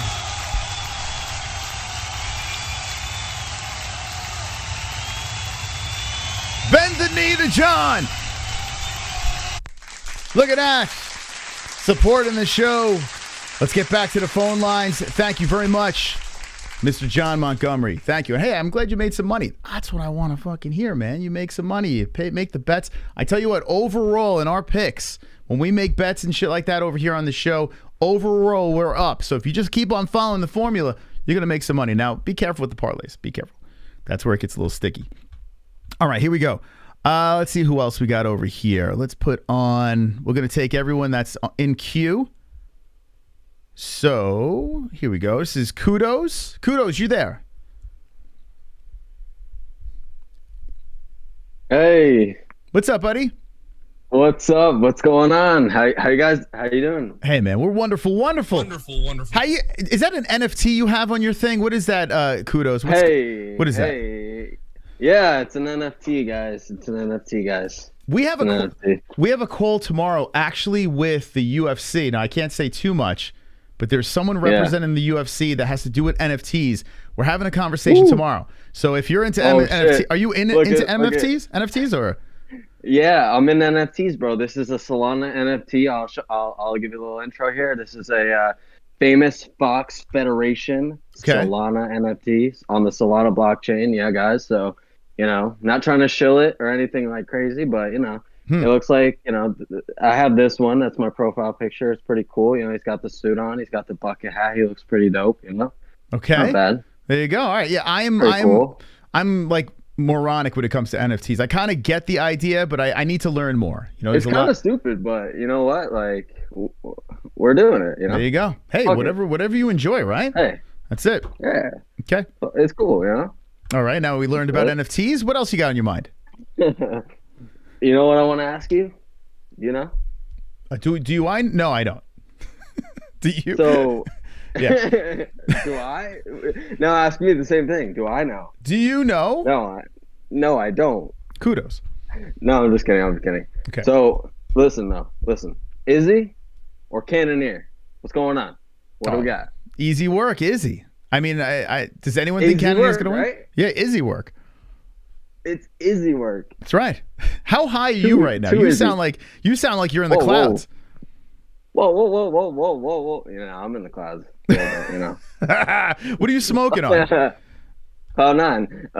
No, wedding cake. You ever heard of it? Wedding cake. No, I ask because the people in chat know. But wedding cake. So what is this? You smoke on this and bang, you're good to go. And bang, you're good to go. That's it. It's simple as that. Like, it's not even a question. I want to get this happy. Seriously. I used to smoke weed back in the day, and I stopped for many years because I was not very productive. But I feel like now, if I smoke, because I'm very hostile now, I'm very anxious now, and I listen to you guys, I'm very jealous. You guys sound so happy when you're high. Dude, I'm just chilling, man. Like, I'm having a good time. Like, this is, it's a Monday night, you know. Mm-hmm. It's nice to be on the show. Like, you guys are good vibes. You know, you're chilling. Like, it's a good time. Like, I love it, man. Hell yeah. And people are donating. Shout out to the people donating, bro. You guys are the best. Like, what the fuck, man? Shout out to those guys. The best. That's absolutely. Awesome. I agree. They're awesome, you know? Like, shout out to those people. Well, listen, we found out that Izzy's going to win tonight. Is there anything else in your mind? Oh, wait. Oh. Volk or Holloway? What's going on? What we got? Come on. I said it before. I think Volk's got his number, man. I do. I'm kind of rooting for Holloway, but I'm afraid then we're going to see another fight. So Volk, just take care of business, I guess. I don't know. Okay. No, that's fair. That's fair. I could definitely see that, like, we'll see what Holloway's got. If he can come in, come in. No, I'm just kidding. But we'll see. Okay. We'll see if he can, turn it on. Yeah. We'll see. But yeah. Another thing, though. O'Malley, what's up? Is he going to lose? What? To Pedro? What's going on? No, he's going to beat Pedro. I don't know. You think so? Yeah, I think O'Malley's going to beat Pedro. I do. Why? Who do you think's going to win? Well, I want O'Malley to win, but I'm just saying, like, anything can happen. You know how it goes. I do. I know how it goes. I don't know. I don't foresee an upset here. Although Pedro needs to get if Pedro gets this dub, it switches everything up. Like everything, like the vortex gets shifted, and now the O'Malley train is stopped. Officially stopped, and Pedro gets right back on the horse, and he could ride back up the rankings. Like, you slay the hype train, it looks great. So there's a lot at stake for Pedro Munoz. I agree. I think Sean's got it, though. I mean, come on. Yeah, I think Sean has it as well. I do. Do you think Sean can become champion? Do you think he will find his way with a belt around his waist? I really hope so. I mean, I'm kind of biased, but like, I hope so. I want him to, but I also kind of think he can. But that's also because I like him. I'm obviously going to say that. Okay. What would you like to smoke weed with Sean O'Malley? Oh, yeah, are you kidding me, dude? His podcasts are pretty good. Okay.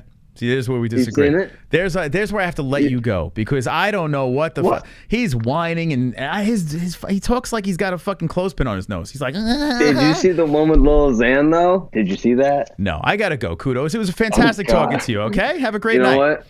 Back. All right, there's kudos. Come on, man. Who listens to Sean O'Malley's podcast? Listen. By the way, he's a fantastic fighter, and I have become a fan of what he does in the cage. The guy's legit. But the Sugar Show merchandise and the fucking listen, it's about the Mma-Holes merchandise. I don't know what's going on over there, but he's doing a great job inside and outside of the cage. Respect him as a businessman, just not my cup of tea. What do we have over here? What else we got here? We got a bunch of calls coming in. Here we got a patron over here, and Ann H, the knitter. The knitter is here. How you doing, knitter? Hey, I'm good. I'm wonderful. Okay. Chris. How you doing? So I am wonderful as well. Wonderful. What's on your mind? What's on my mind? That Oregon only got some sunshine. Oh, nice. Some sun? Did you guys lay out topless, you and Mike? It wasn't that warm. It's only 75. Nips out, just collecting the vitamin D, no? Yeah, no. Okay. Not in Oregon, no. Soon enough. Yeah. It's going to get hot by the end of this weekend, though. Supposedly it's jumping from 70 to the weekend like a 90 or 95. That's a big jump. It's wild. Here in New York, like my father was saying on Father's Day, it was like in the 50s. One day it's in the 90s. Next thing is in the 50s. It's all over the place. You come to Arizona, you just fried. Like you walk outside, you just sizzle. That's it. Yeah. Man, those fights. So we talked about the fights. That was a good card. It was great. I miss my cowboy not fighting, but hey. What can you do? I'm just curious. I don't know who they're going to put him up against. I don't even know who's left to fight him or him to fight. I mean, I don't want him to fight a young guy. I don't think that would be fair. Come on. I think Dana's just going to let him finish out and get his 50. Okay? That's what I think. Whether this next fight he wins, I don't know. He could have. Personally, I think he looked really good on this last one. I think he would have beat him. So. Better than what he did on the last one. Interesting. When they were supposed to do. So, but a younger, really young and up and coming, like you said, the younger ones know a lot more stuff now. They're not just strikers. They're not just wrestlers. They're not just grapplers or whatever. They could do everything now. So I'm going to throw something at you, Ann. You ready? Okay. Yes. Cowboy has fought this man already, and it is his last win in the UFC 2019. The man's name is Raging Ally Aquinta. The man said he was going to retire and then says, you know what, I still got a little left. I don't mind. I'll compete. What do you think about running this back? Raging Al versus Donald Cerrone. Would you go for that? Yeah, I'd go for that. Yeah. I think it's a fight to make. Because if you think about it, Al's in limbo, right? We don't know what's going on with Al. Hasn't looked very good. Bobby Green smashed him. If he is looking to fight again, you know, you put Cowboy Cerrone, who defeated him. You know, you get the storyline of Al trying to avenge his loss and Cowboy Cerrone trying to catch lightning in a bottle again. Is that the term? I don't know. But what do you think, right? Lightning in a bottle. Yeah. I don't even know if that's the term. He doesn't cry. That's all I care about. Daddy Cowboy. I think this is a fight. This is the fight to put together. It's familiar. It's got a little backstory to it. You know, I mean, both guys are known guys. You're not feeding an up-and-comer that's hungry, that's looking to take out another legend. Why not? Yeah, but then they can be really mean to him, and he'll go ahead and take the fight if it's a younger up-and-coming. Yeah. And then he could destroy an up-and-comer. Who knows? You never know. So anything can happen. We know that in MMA. But I would like to, I would like that. That's a good matchup. And I thought the matchup with Joe was good, too. So I got to be honest with you. If I wanted that Joe fight to happen. It was really fascinating to me. But now that we've done it twice and it's not going to work, all right, the ship has sailed. I really wouldn't mind revisiting Al. I really wouldn't. Like, that's something that just kind of, for some reason, sticks in my head. I was thinking about it the other day, and I wanted to throw it out there. So I'm glad you called. Yeah, I got that picture. I got the picture of him knocking, autographed picture of Cowboy knocking him out. There you go. So, I mean, the UFC nice. should hire us. I don't know why they don't have us match. I mean, we matched a couple of their fights already. Like, just give us the credit. You know, pay. I mean, we should do it here as a community. We have Monday shows. We get, this is the war room. We fucking do all the fights for everybody, and you have to watch it. That's it. That's right. That's right. Like you said, Mma-Holes are taking over the world. We are. Well, I saw you had a good Father's Day. That's good. I did. I had a fantastic Father's Day. I did. We hung with the family. It was great. Good. Good. What do you think was a better event? I think Pulse asked it, right? 275 or UFC Austin? Which one did you enjoy more? I liked Austin better. Okay, Austin better? Okay. It was more exciting to see those. Hi, Jesse. You've probably already been there, and you know. Anyway, chill. I like that shirt. Chill. Hey. Yeah, she got a chill shirt on. Chill zone. What's up, man? Hi, Jesse. And we got Essie. We got Jesse on the show. Chill. Essie. All right. And anything else on your mind? I don't know. That cartoon, I keep popping it up every now and then of me. The cartoon? I just think it's funny. I just think it's funny that my friend drew it. Oh, okay. Yeah. That is actually pretty amusing, yeah. Everybody's kind of sick of it, so I'll quit doing it. But I think it's funny. It's beautiful, Ann. All right, and we got a slew of people on the lines. Yep. You want to say any last words to the holes? Love all the MMA holes. Love you guys. We love you too, Ann. All right, have a great night, okay? Bye. There's Ann H. calling in. The knitter. Jess, what'd you think of the fights real quick before we jump back in the phone I thought they were incredible. I was shocked by the way that card went on Saturday night. Very, pleasantly surprised. The main event. Were you here for the main? Nope. No, you weren't? All right, Didn't so see then, okay, forget it. Super Couldn't remember. I was trying to figure it out. Michael Branch. Love the fucking show, bro. Come on. You and Jess are awesome. Come on. Fist. Zany face. Come on, Michael. By the way, because of John and Michael adding up to over here, thank you, Michael, for the 5. But because of a guy like John Montgomery, we get to hang with Jesse. So look at that. Saving the show. Appreciate the support. That was very nice of you, Michael Branch. Wonderful, wonderful. I left you a present on Discord after your heinous description of topless sunbathing in Oregon. You are wrong.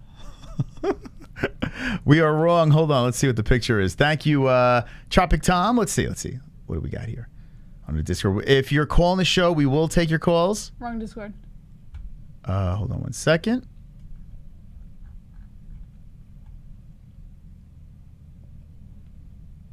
Let's see.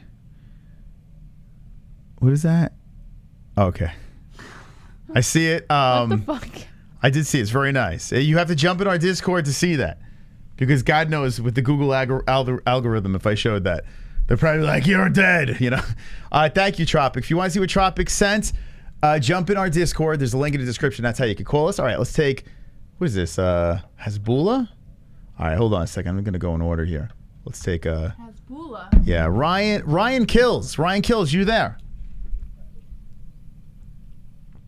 He's got a picture of, that's not Hasbullah. Hey. That's the other guy. That's not Hasbullah. Who is that guy on there?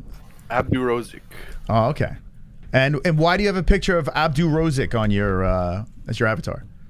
I just thought it was funny. Oh, okay, fair enough. What's going on? So I went to the fights on Saturday. Oh, that was awesome.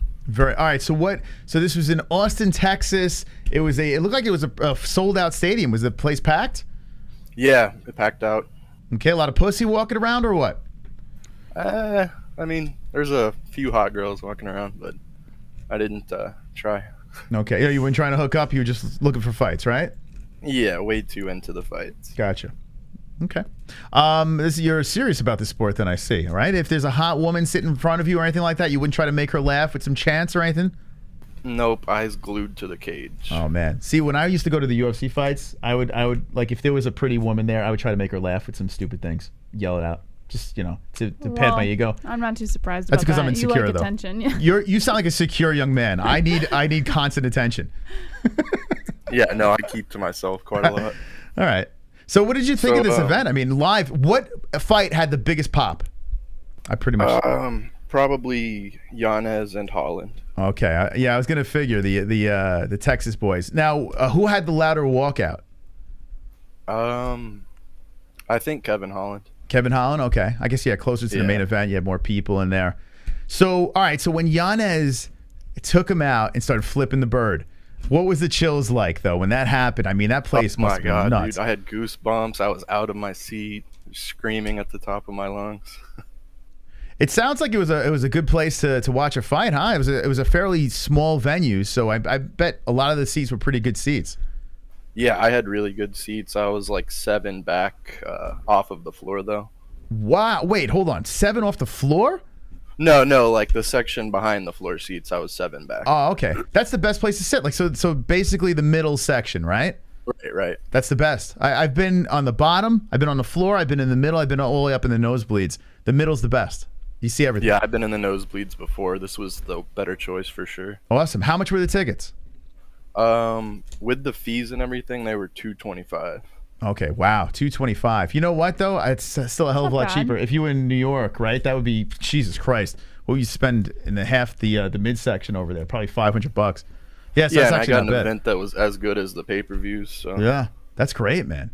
Wow. Did you catch any like fucking fights in the crowd or any fighters in the walking down the hallways or anything like that? No, I didn't see any fighters. There was a fight in the crowd during the main event. Really? What happened? Yeah, they were singing that na na na na hey hey hey. yeah. When the jerk-off gets kicked out of the building, they all start fucking. Yeah. How many cowboy hats were in the building?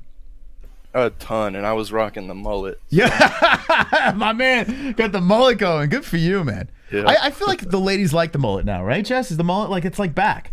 It's in, yeah. Is it? Yeah, like I see like a lot of fighters doing it. And I stuff. can't answer that question because I don't go anywhere, so I have no clue. Yeah, I feel like the mullet's in. Like you got to be pretty confident to wear a mullet. Oh yeah. Yeah. You get a lot of ladies in school. How old are you? You sound young, man. 25. Oh, you're 25. You sound like a kid. Yeah. Shit, man. So, did you get 25 from this? Yeah, I mean, this is how all the guys my age sound. No, you sound young. That's good. You have a good young voice. Not to be mean, but you guys sound like a bunch of little boys. So. Oh my God. I mean, you're gonna take that, Ryan? Whatever. Actually, shut the fuck up. All right. So, what do you take from that event? Like, what's going on? What's running through your head now that we're here Monday? So the fight I want to talk about is Joaquin Buckley. Okay. All right, this is a good one. Amazing. Jesse was calling this one, so I'm gonna push you over to Jesse on this one.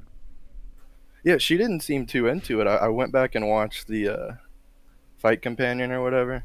It's Fight Buddies, but it's okay. I forgive you. Fight Buddies. Yeah. It's okay. Trademarked. Yeah. So Jess, were you into that fight? I think I can't really remember. I think I was excited when I found out that I was calling his fight. Oh, you know what I think I said? I said, I'm not going to shit on these guys too soon because I remember the first round. It was actually pretty decent, but it was still lackluster compared to what we had already seen on the rest of the card. So it was just kind of like, it wasn't a bad fight, but it just didn't compare. That's one of the only fight I missed. I was kind of bummed because I like him, but I was doing daddy duties. So I think it was Buckley's best performance yet. Yeah, I remember it was like a decent fight, and I said I'm not gonna shit on it because it's a good fight, but it was hard to compare it to what I had seen from the rest of the card. So help me out here. I think it's a big win for the guy. He's an underdog here. You see Russian, fancy beard. You're like, okay, Buckley's going to catch an L. I thought he was going to catch an L here too. I wanted to pick Buckley, but I fell in love with the Russian. Him going out there and getting the doctor to stop it, that's pretty impressive. Yeah, but it was kind of like a lackluster feeling. Like there wasn't like a, like how you get that moment in a fight, even if it is a doctor stoppage, like there's still that that feeling, So do you think you got it was so overwhelming, the experience of the previous fights? Yeah, that's what I'm saying. Like the rest of the card, you couldn't compare because the rest of the card was so good that even though this was a good fight, it just wasn't good enough to compare to what the rest of the fights were. Okay. Does that make sense? No. Well, sort of, yeah. I didn't see the fight, so I can't. I wish I did. I'm going to have to run this fight back. Would you say the one fight that I missed, which I'm bummed, should I go back and watch it? Do you feel, Ryan, that it is definitely worth a watch back? You have to, dude. Okay. Buckley looked so good. I think Buckley could beat Darren Till. Wow. Let me pull up the stats over. You know what? I'm with you. I think he could beat Darren Till too without even seeing this fight. I think Darren Till is like one of the most overhyped fucking fighters. Well, was not anymore. I mean, yeah, is Jack he even the fighting Joker's anymore? probably gonna win. Yeah, hold on. Let me pull up the stats here. The fight stats. Okay, so let's see. How many takedown attempts? He was 2 for 9. So he did nothing with those takedowns, huh? Minute 48. Well, I mean, I guess he did something. Was he laying on Buckley a little? Remember when you guys had Chris Curtis on a few weeks ago and he was talking about his teammate Duraev? Yes. How he's so good at wrestling. That's the wrestling right. had no effect on Buckley. Yo, good call, man. You listen to the interviews. I completely forgot about that. You're right. Holy shit. This is the guy he was talking about. Fuck. Yeah. I didn't put 2 and 2 together. You're completely right. Yeah, so he did. He was just praising this guy for his control time, and Buckley was able to withstand it. That's a good point. We need to get you on the show. You need to be a fucking host. You need to be the third host. Okay. Ryan, what are you doing Wednesday? You want to be on the Jordan Levitt interview? Oh, dude, I love that guy. I've been watching him since The Contender. We should bring him in. What do you think? Should I bring him in on Wednesday just to talk to Jordan? Okay, Ryan. I might have to bring you in. You might have to jump in the Discord, and I'll link you up with Jordan Levitt. You got to get some questions. All right, I'll think of some. I'll write some down. All right. We'll see if we figure that out. I wonder if I could do Skype and Discord. I got to test it out. Anyway, all right. So anything else you take from that event? Nah, I'll let somebody else get on the phone lines. I just wanted to talk about Buckley. All right, Ryan. All right, be good, man. All right, see ya. Very calm for a 25-year-old. When I was 25, I was Nah, he sounds just like all of them sound. Really? Yeah. Man, I wasn't like that 25. They have a I very wasn't cool. I was don't give like, a shit attitude. if I were to call up a show, I'd be all jittery and shit. Hate to. I'm not gonna like. This guy seems like a nice dude, so I'm not gonna. Why are you shitting on Ryan? I Because he just shit don't on know. you with Buckley? Is there beef between you and He Ryan? shit on me with Buckley? Well, the call with Buckley. Are you gonna fight? It's gonna be a fight? I'm not sure where you're going. I'm joking. John coming in with another 20 and farting on Jesse. Come on.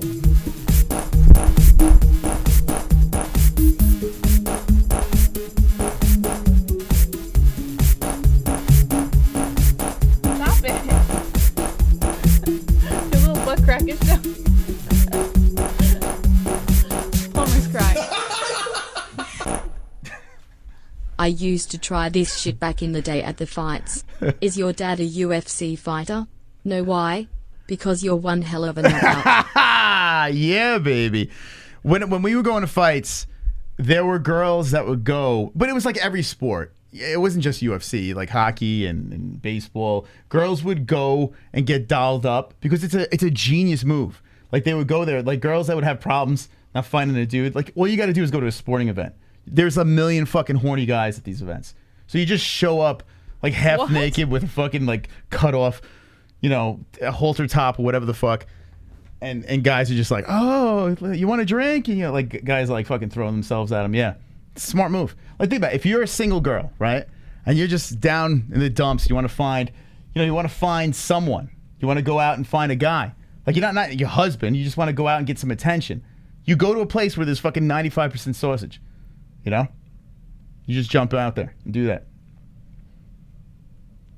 You wouldn't do that? No. Well, you wouldn't do it. I mean, you wouldn't. It sounds so fucking retarded. Yeah, she doesn't want to do anything. She don't want to go to a bar, club, it's fucking just so sporting fucking event. Stupid. Well, listen, some people need that attention. I don't fucking know. Some people need that attention.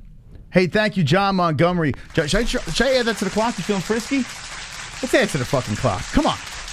Come on. Are you breaking the rules tonight, Moss? I'm breaking the rules. All right, let's do 52 minutes. Let's break the rules, man. Tonight we break the rules. We'll take some phone calls, talk to the people. I mean, if John's gonna be like that, we can't let him hang. We gotta give him a lot of content. All right, let's get some more calls over here. Okay, we're gonna stay in our queue. We're gonna catch everybody. What do we got here? This is Drunk Savage. Drunk Savage. Are you there, drunk? Yo. How you doing, buddy? Oh, first off, shout out to John Montgomery. He's fucking been holding it down tonight. He's a fucking G. Fucking John, man. John needs we need to put his face on the wall right here. We need to put a picture of him. I mean, what do you think, Jess? Like a nice framed picture of John right there? Yeah, let's do it. On the wall? Mm-hmm. Go nail it on. Fucking Ariel. What's that? Get rid of Ariel and put John Might have to. Yeah, he's a savage. What has Ariel done for the show? Nothing. No, he hasn't. He's our dancing monkey in the background. That's all he is. And he wasn't working today, right? What he was celebrating Juneteenth or something? Is that why he didn't work? No Ariel today, right? Oh yeah, he wasn't on today, was he? No, because he likes to take those days off. We work no matter what. We're here for the people. It's not even work. Let's be honest here. It's many Jewish holidays, I guess. Yeah, Jewish holidays, Juneteenth. They lump them all together.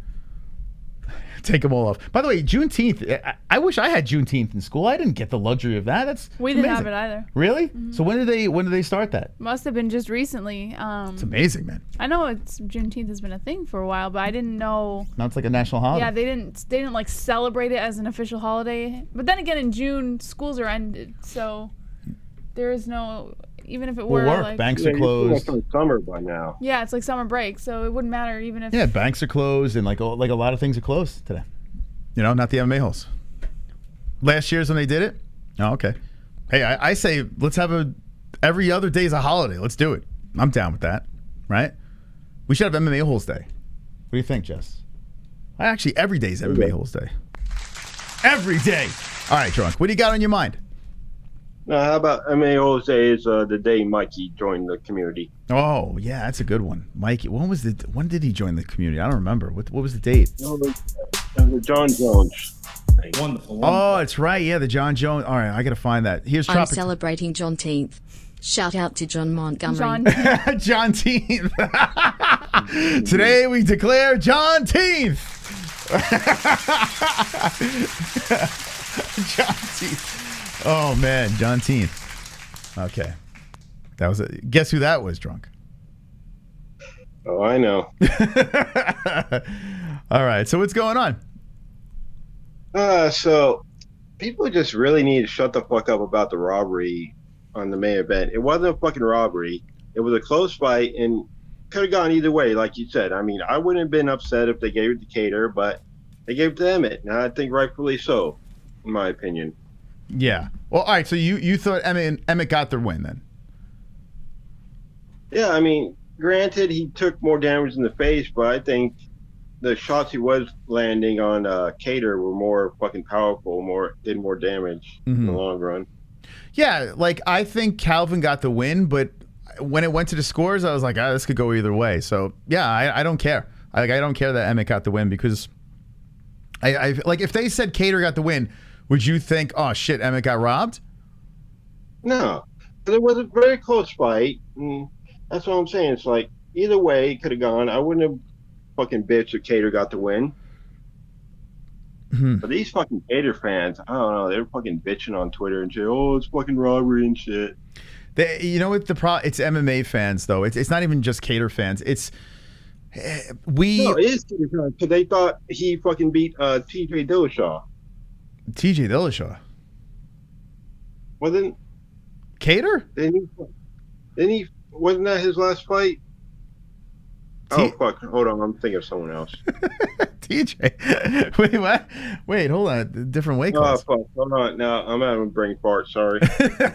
Yeah, it didn't happen, but yeah, it is the catering to Kattar. No, it's a problem now because the judging has been so bad. And when something is so bad, it's not even just in sports, it's in everything. It's in politics. If anything becomes so bad, everyone just starts complaining over and over and over again until it gets so nauseating where we just find something else to complain about. Like that's just what people do, you know? So I think judging's been really bad and people are now, or refs too, like people are shitting on refs constantly and they don't celebrate the good stoppages, you know? Like, it's just, let's just shit on everybody. That's just how it works. That's what gets retweets. I think, like, with certain fights, judges should, like, have to fucking tell people why they fucking scored it this way. Or, like, big main events or shit. I mean, fighters got to fucking go and face media afterwards. Why can't the judges? Another problem, too, though, is when gambling's involved. Anytime gambling's involved, there's going to be a fucking absurd amount of complaining. You know? If there was no gambling involved in this, we would get like 75% of the complaining would be gone. So I think that's another problem too. People got parlays explode and, you know, especially the last fight of the night, that's usually where your parlay's ending, you know? So to lose there and you think it's a shitty, you know, turn of events with the scores, that adds to the situation as well. Being completely unbiased in the situation, you didn't have any money on it. I didn't have any money on it. We just basically picked different ways, and we were both accepting of the fact that it could have went either way. You know, so I do think gambling is a problem as well. But having judges, I think there should be a punishment for judges. I do. I think if they're consistently really bad and are proven to be out there with their scores, there should be some sort of suspension or demotion or something, because you know, you're bad at your job, you get reprimanded for it. Fuck, I forget who said it. A fighter was on Twitter saying not too long ago, after a very bad decision, judges should be banned from using their phones while watching fights. Oh yeah, I'm 100% with that. Yeah, that's silly. They should never be able to. Phone should be held in like a little box or a bucket on the side, and that's it. You're doing your job. Yeah, that's nuts. Exactly. But I tell you what, a lot of times, like, I mean, we've been to events and we've seen judges on their phones. We've seen it firsthand. But a lot of times when I'm watching these UFC events, most of the time, like, the judges are like hunched over, glued to what's going on. Now, whether they're paying attention or not, that's another question. But, or what are they looking for? You know, who knows? You ever think, like, after a really bad decision, like, the judges, like, look at each other like, how the fuck did you score for that asshole? I would think. You know, it's weird. Like, when we used to do the regional stuff, like, some judges were very secretive about how they saw the fight going. And then there were other judges that would, like, lean over to us and, like, hey, who'd you get in that one? Like, they would start talking to us about it while we're, like, doing, like, play-by-play or something. There was one judge, I remember, who was, like, listening to everything we were saying on the stream. Like, he was looking at the fight, but every time, like, Chris would crack a joke or something, he'd start laughing. So you could tell, like, he was not paying attention to the fight. He was just looking at it. And then after each fight, when Chris would say who he thought won the fight, you would see him just kind of nod, but not looking at Chris. Like, he would still look, you know, in one direction, but he'd kind of nod, and then, you know, he would write his score. So it's almost like he was listening to someone else's point of view to get his opinion on what happened in the fight because he wasn't paying attention. Yeah. Like, Chris could have said he could have said anybody won, and the judge would have been like, it would have nodded and probably put the score down. And you think about this too, the judges now, you're in an arena where you got a bunch of fans screaming and yelling certain things. Yeah. You got corners yelling things. You got commentary teams yelling things. It's so easy to get swayed. They should be in a soundproof booth with their fucking with toothpicks on their eyelids, and they should fucking have them, but with a ball gag. But at the end of the day, there's no foolproof judging. That's what they do, Jess. You put them in like a sling, right? Their body in a full sling, and they're just forward with a fucking big red ball in their mouth. Straight jacket. And then a fucking like toothpicks in their eyelids, Jesse, right? And they just fucking have like something where they can't turn their head, and they just stare at the fight. And then they have headphones, soundproof headphones on, Jess. And then when the round's over, they go down and they just like, oh, and then right back into it again. What do you think? That's extremely disturbing. Well, listen, we'll never have arguing again. You know, we'll get good scores. It's important. That's what's important. Okay. Anything else, Drunk? Yeah, I've heard shit like certain judges like have family members on like the board of fucking the state athletic board. I mean, I guess everything's corrupt, right? So, I mean, you never know. You never know. Anything's possible. But damn, man, I hope they really make the Yanez versus O'Malley. I think that's a fucking fight to make right now. Yeah, I mean, as soon as like that was mentioned, it's just like, okay, done. Let's go. But is he ranked? What's that? Is he ranked, Yanez? I think so, actually. Hold on a second. I know fucking he's fighting O'Malley's fighting what's his name next. He's ranked number 10, and if he beats him, then he's going to be on the fucking board, and he might not, fight someone below him. I thought he was. I mean, he might not be. Hold on. Well, Wednesday, everything gets switched around. Yeah, Sean's 13. Adrian is not on the list. He's probably going to crack the top 15, I would imagine, come Wednesday. I guarantee Wednesday he's gonna crack in. Sunday I was gonna get moved, bumped. You'll see Yanez there. Yeah, I would definitely imagine he's there. Sean O'Malley though, he's fighting Munoz, who is number 10, right? So Sean can move up, break the top 10. It really wouldn't make sense going backwards for Sean. So, but then again, you look at the people ahead of Sean, he might want to take that fight. Yeah, exactly. You're looking at the Marabs, Sanhagen, Jose Aldo, TJ, and then you go to the top guys. Song Yudong, another one. I mean, Jesus Christ. Guy's a fucking animal. Me, Rob, and Aldo set for August. That's good, man. That is good. Yeah, it's going to be a good card. It's, Volkanovski and, is it No. Fuck, I forget who's the main event, but it's also Paulo Costa and Luke Rockhold's on that card. On the Aldo card, right? Let's see. Let me look for it. Oh, I want to throw this at Jesse before I forget. I threw the fight of this. The last fight Cowboy won, Jess, was Ally Quinta. Mm-hmm. Was that 2019, right? I remember. I say run it back. Why? Make that the next fight for Cowboy. Make sense for Al? Because Ally Quinta has been looking like trash. He was going to retire. What was his last fight? Bobby Green beat the living shit out of him. No, when? That was, hold on a second. Oh, Jesus. How many months ago was that? Oh, fuck. I forget it. Yeah, it wasn't that crazy long ago. Hold on a second. Let's see. It was before Bobby Green versus Islam. It was November of 2021. Yeah, it wasn't long at all. So, yeah. Where is Iaquinta on? He's in the rankings. He's in the. He's on a 3-fight skid. He lost to Donald, right? So Al could avenge his loss to Donald Cerrone, right? That would, if Al wants to get in a win column, he has a chance to do that against the guy that beat him.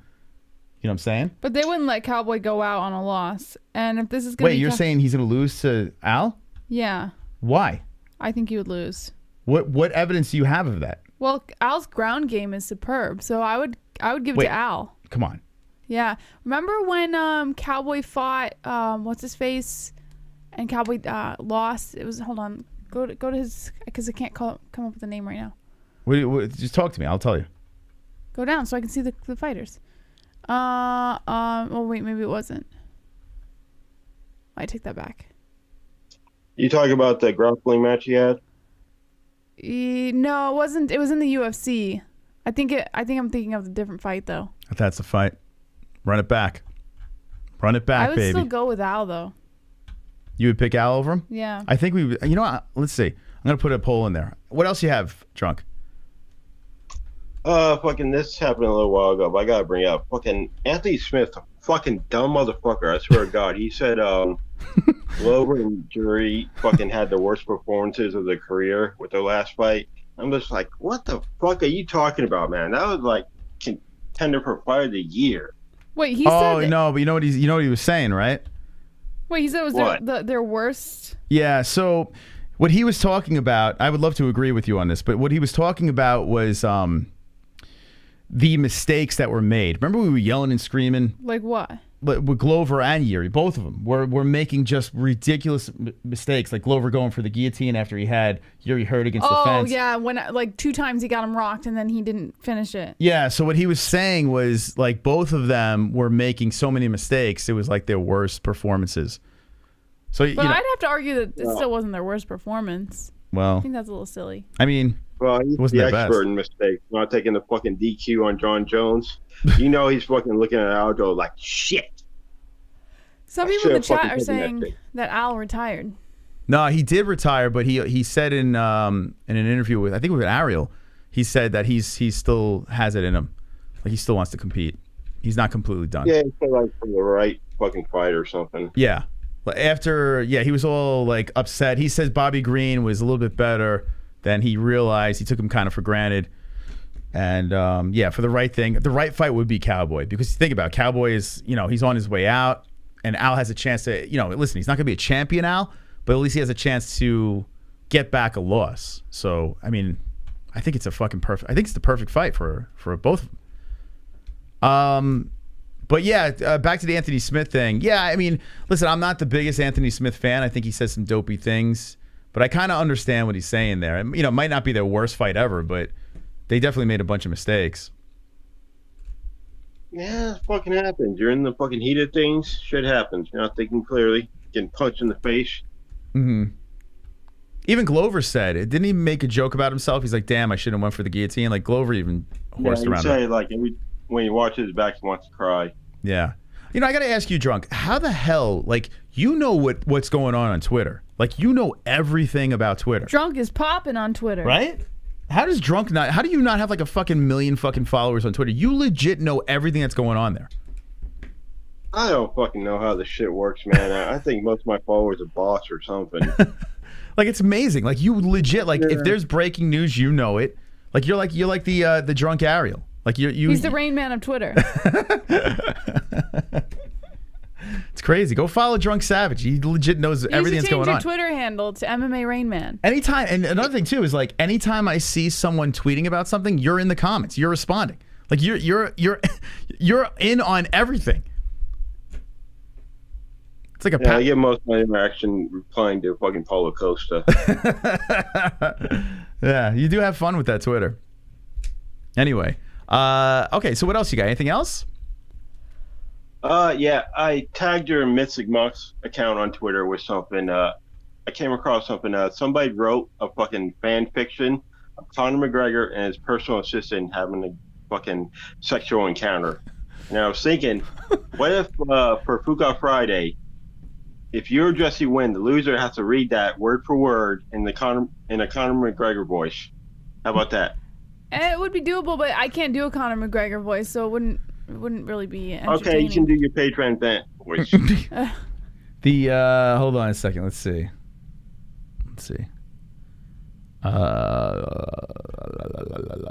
Would you put it in your reply? Tweets and replies. Well, if he tagged you, then yeah. Oh, I'm on the Mma-Holes one. I don't even know what mine is. Mine's on my phone. Let's see. Kevin, shut the fuck up. Okay, there's 34 minutes left. You got time to fucking do your shit. Ruined by Conor McGregor? Is that what you're talking about? Ruined by Conor McGregor? It's not even spelled right. Oh, it's 3 N's.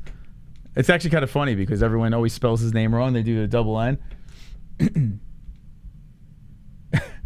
Is this it? Really... A pure sex fantasy of the utter sex god that is Conor McGregor from the UFC, MMA, and boxing. What is this? Oh, it's funny, man. So fiction. So someone tweeted. It's actually hilarious. Who would sit there and do this? Spends all the time to make this. Oh my god! Like, what is fucking going on? What is? Let me see this guy. This guy's name is SMESH. His name is SMESH. SMESH. He's got Well, look at 2,000 this. followers. It's some really interesting people on Twitter. You fucking reading that? That'd be hilarious. Written by Celebrity Bulge Blog. He's got like a YouTube. Celebrity Bulge blog. What the fuck is going on? Oh god, look at it. Summary. This is funny, man. I want to play it, but I don't know. I'll probably get nailed. Yeah, be careful. You know, last time on Twitter. Yeah, Twitter's dangerous. A lot of copyright shit on there. Oh, look at this. Alerts coming in. We'll get to your calls, guys. Thank you. Glove touch, 17 months in a row, and Rowan is a triple champ, baby. He's a fucking triple champ. 17 months. He says Kevin's gay. Did you know that, Jesse? Kevin's gay? Didn't know it. Kevin's gay. All right, what else you got? Drunk? Fuck yeah, I think that's about it. Okay. All right, man. Let Kevin get his fucking 2 cents in. Okay. All right, later, fellas. There's a Drunk Savage calling in. Let's see. All right. Kevin from Chicago. Are you there? Oh, no, wait. This is Comic Unicorn. Whoops. Comic Unicorn. Are you there, Comic Unicorn? Going once. Going twice. He's not there. You are not there. All right, Kev. I'll give you. Oh, we just missed him. Kevin from Chicago. What's up? You hear me? I hear you. What's going on, man? What's up? These fights, yeah, a couple good fights over the weekend. What I gotta say about them? A lot of mismatches. Mismatches. But I will say this: that what's his dude? The Georgian Viking versus the Kazakh. Yeah. That was a good fight. That was definitely the best fight of the night. Very high level. Clearly the most skilled fighters on the card, in my opinion. Even more skilled than Emmett and Kattar. Those dudes are going to be around for a while. I wasn't too sure about him after his fight against Gamrot. Thank you. The way he Hold on went to a second split decision. Lil D is a black belt, baby. A champ. 26 months. He's a little slut. That's what he is. Okay. That's Lil D. That was a good fight. Really high level competitive action.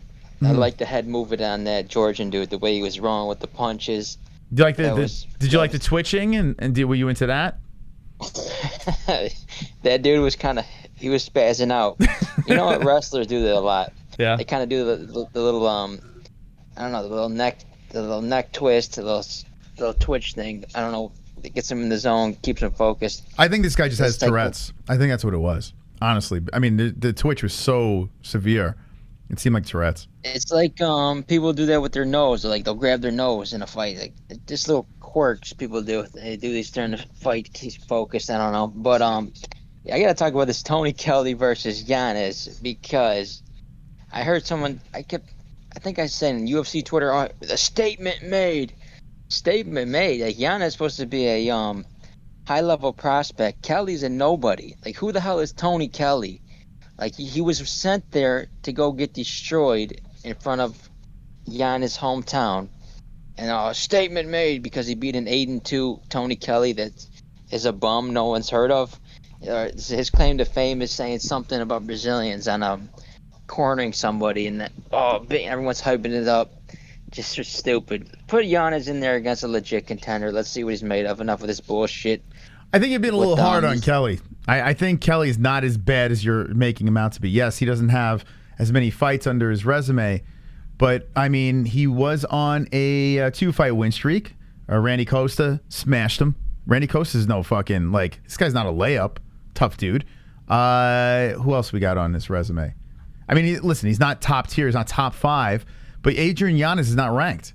So, what do you want him to fight? I feel like Yanez has been fighting a lot. He's been fighting a bunch of fighters. How many fights has he got in the UFC? Adrian Yanez got about 4, I would say. Hold on, let me see. How many's he got here? Probably off. Contender series. Okay, so we got 1, 2, 3, 4, 5 with Kelley. So he had 4 before Kelley. Yeah, it's time to move him up. Like he went backwards fighting. He fought that British dude who's actually a pretty good fighter. I forget his name. The English dude who's been knocking dudes out. Yeah, Davey Grant. Yeah, that was a good fight. Like Davey Grant's 10 times the fighter Tony Kelley is. Well, I don't disagree with that. Yeah, Yeah, Davey Grant's a beast. Yeah, so I just feel like that's my point. Tony Kelley was in there he was fed the slaughter in front of Yanez' hometown crowd. I don't think anybody could deny that. That was my point. As far as the main event, yeah, Josh Emmett, I kind of agree with Drunk there. Like the scoring, crying about scoring, judging. Like everyone loves damage. Like that's all they talk about. Oh, damage. This isn't boxing. This isn't blah blah blah. Then when Josh Emmett goes in there, throws blows, everything he's got, big bombs, everything's hitting the shoulders, he's hitting the arms, he's hitting he's landing like everything he touches with bad intentions, landing damage. And all Kattar's doing is throwing jabs. He's throwing jabs. Yeah, busted him up. Jabs can do damage, but as far as the impactful, powerful, concussive blows, that was Emmett all night. Mm-hmm. So yeah, I don't disagree. That's why the stats kind of ran away with Kattar. The jabs, the 1-2s, the stuff that just adds up the stats, but did it really change the momentum of the fight? I think that's what the refs see. They saw Josh Emmett doing more actual damages with his strikes. I did though think Kattar won though. I did think he won that fight, but not to the point where it was just such a landslide, you know? Absolutely. Let's see what Emmett. Let's put him in there. He's already 37 years old. Let's give him the winner. Give him the winner. Wait, you're saying winner of Max and Volk? Yep. No. Let's do it. Really? You don't say one more? Yeah. Like, I mean, I say because Ortega's fighting Rodriguez. Well, then again, it depends on if the champ wants to stay active. Why not give him the loser of Max Volk? Well, Ortega, he lost 2 title shots. Rodriguez, I don't even know. He lost to Max Holloway. I don't see them in the mix. Yeah, that's why. So they're not going to be right up off the bat. I mean, Rodriguez, you never know. Yair, the UFC's been dying to have him fight for a belt. So Yair, you never know. He can slip in there, but still, like you said, Ortega, he's already lost. Kattar's already lost to Max. Josh Emmett fights Ortega, something like that. #1 contender fight. Makes sense. The only thing I could see him doing is Emmett versus Arnold Allen for #1 contender. Oh, wow. I can see him doing that. Arnold Allen. That makes the most sense. Arnold Allen's like on a 7-8 fight win streak, coming off that impressive win. I forget who Dan Hooker just destroyed him. I can see him doing that. I mean, no one else makes sense. Besides that, just got a bunch of up-and-comers like that. Mavzar, Hold on a he's second. not ready. Hold on a second. Drake's album is better than KFC calls. Glove Touch says that Drake's album is better than your calls. You would say that. You would say that, little kid. Have you listened to Drake's album? His new one? Hell no. You should check out the last one. It's really good. It's very wonderful. It's like a clubby. If you listen to that shit, you got to be the biggest swag fag. You wear snapbacks and you wear like your pants down and shit like a. What do you mean? Ariel listens to that, Kevin. Ariel listens to that.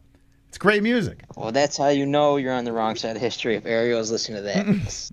Praising that. Quality I seen album. that tweet, Ariel. It literally is one of the worst things I've ever heard. I'm going to be completely honest with you. I was listening to it again at the gym today because Will Harris, your favorite guy, was saying, he made some tweet. He was joking around about it. And I'm like, let me give this another chance. Because he's like, I listened to my 4th time and blah, blah, blah.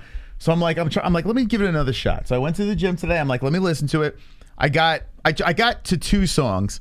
And I'm like, what is this? Like, it was trash. Like, it was auto-tuned, horrific singing. The rap was trash. The fucking disco beats, like it was bizarre. Like it was just a bizarre piece of shit. If you're over the age of 18 and you listen to Drake, you're lost. You're lost cause. Sorry. Okay. It's for high schoolers. All right, we all agree on that. Okay, good. Anything else? As far as the card goes, people praising this card, but I felt like it was a lot of mismatches. That's what I felt like. Yeah, there's a lot of finishes. That's fun and all, but a lot of mismatches. A lot of like Court McGee, you're washed. Wait, hold on though. Tim Means. But wait. Buckley versus Duraev. I mean, come on. That's not a mismatch, right? Oh, that was a good one. And Kevin Holland versus Tim Means. You thought it was a mismatch? Tim Means, he's got to be like 40 years old. How old is he? He's been in the UFC up there forever. in his 30s. I mean, 36, 38, yeah. He was a beast. Yeah, like, that was a mismatch. Oh my gosh, I don't know about that. No, I could agree with. All right, Rodriguez versus Marquez mismatch. You say? I don't know. Rodriguez is a beast, and Marquez, he's good too. But I feel like that was a slight mismatch because Marquez he got destroyed. Yeah, but you look at the numbers. You look at what they've both done in the UFC. Not a mismatch. Now down the road we could look back and say maybe, but right now, I mean, you can't say that. Natalia Silva beating Jasuda Vicious, whatever the fuck her name is, that wasn't a mismatch. Underdog gets the win. Jeremiah Wells knocks out Court McGee. I mean, Court McGee, did you expect him to get smoked in the first round? I expected him to get destroyed. Oh my I didn't know God. if he was going to get knocked out or submitted. I was confident in him getting destroyed. Yeah. Really? Yeah. You were confident on him getting destroyed? Yeah. How old is Court McGee now? He's got to be 40, like 38 or some shit too. Man, I thought he was gonna. I mean, at least get out of the first round. I didn't think it was gonna fucking be like an annihilation like that. It was nuts.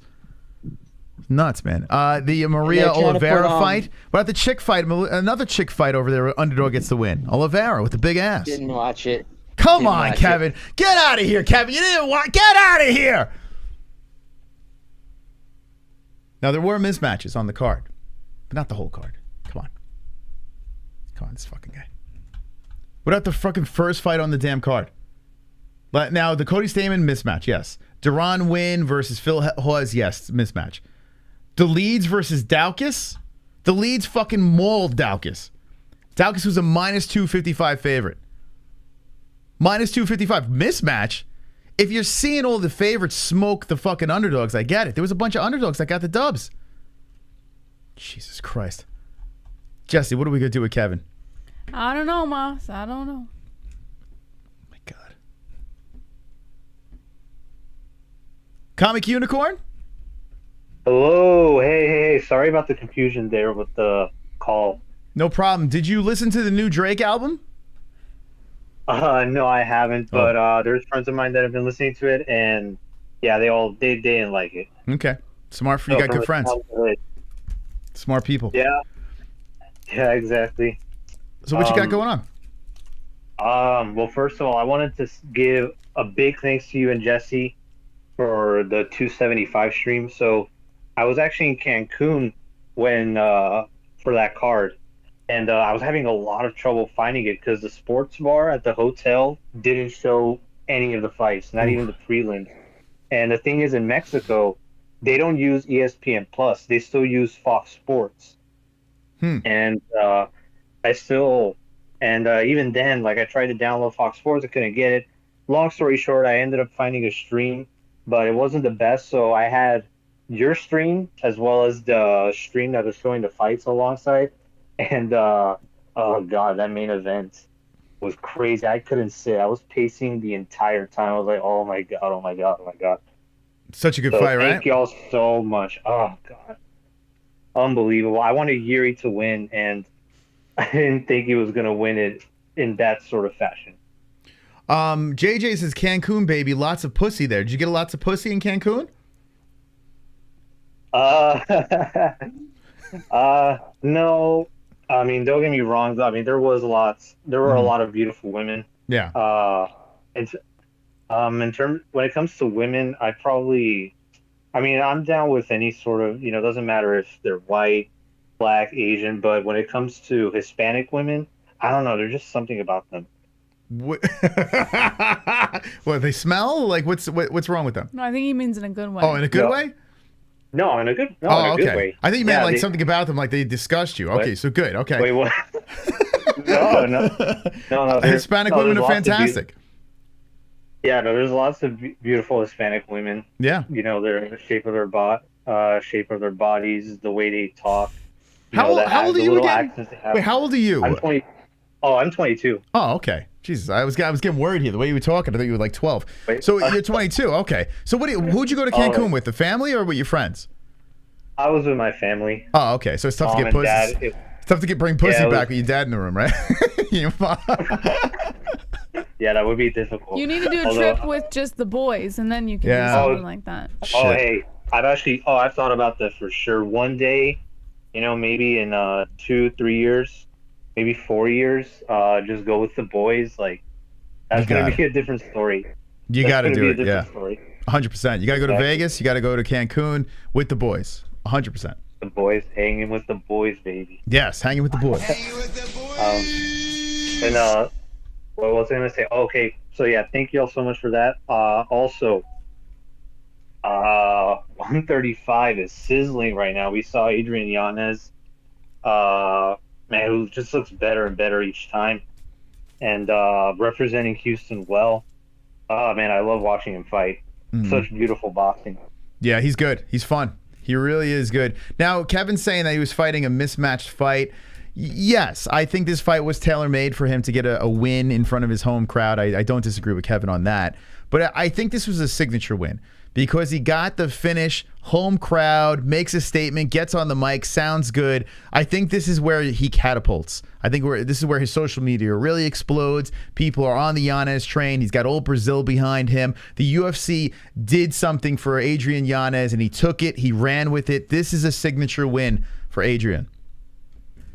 Absolutely, because this was, up until this point, he had only fought in the Apex, including a Contender Series. So this was his first fight in front of a crowd.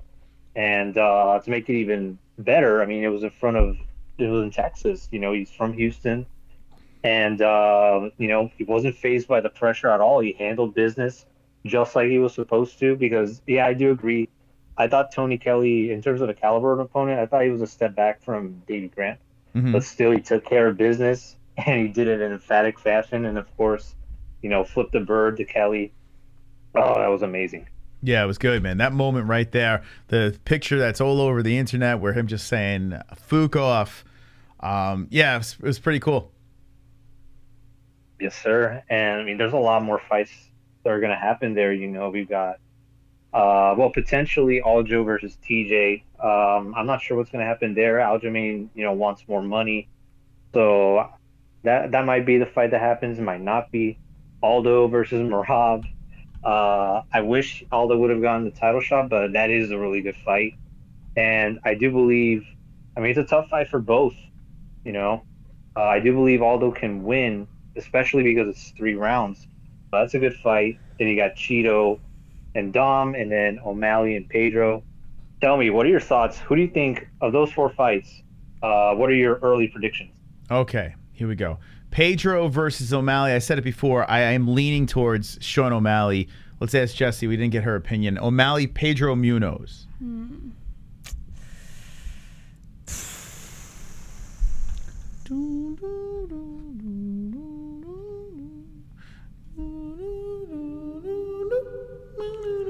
Pedro's...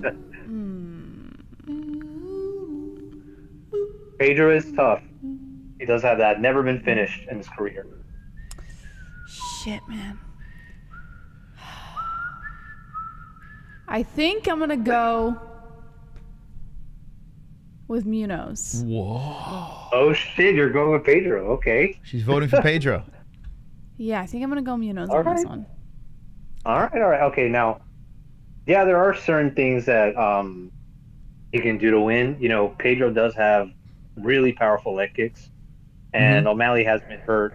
There was a Cheeto fight with the nerve, but even before that, there was another fight he had, the one where he was laying down in the octagon while getting interviewed by Joe Rogan. I forgot who he fought, but yeah, he does have, some brittleness to him because he is a tall, lanky guy at 135.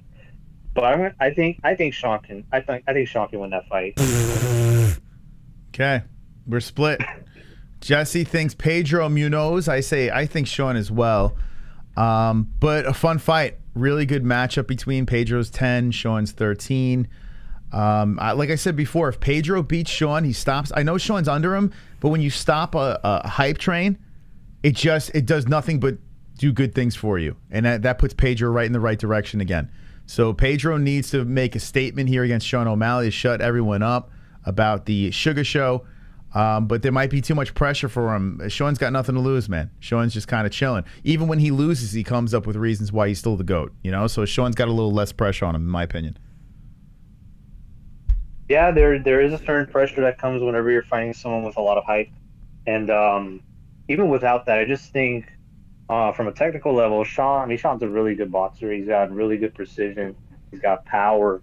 He's also got the kicks, teeps and stuff that could get Pedro trouble. Mm-hmm. So that's how I see it. And I'm still divided on Cheeto and Cruz, to be honest. Yeah, I don't know. I'm like weirdly biased towards Cruz. Like I always pick Cruz. What? I pick Cruz in almost every fight. I think Dominic Cruz. No. I don't even have to think about this one. You don't think Dominic Cruz could do his little? No. Hold on a second here. You don't think Dominic Cruz could do this? Stop.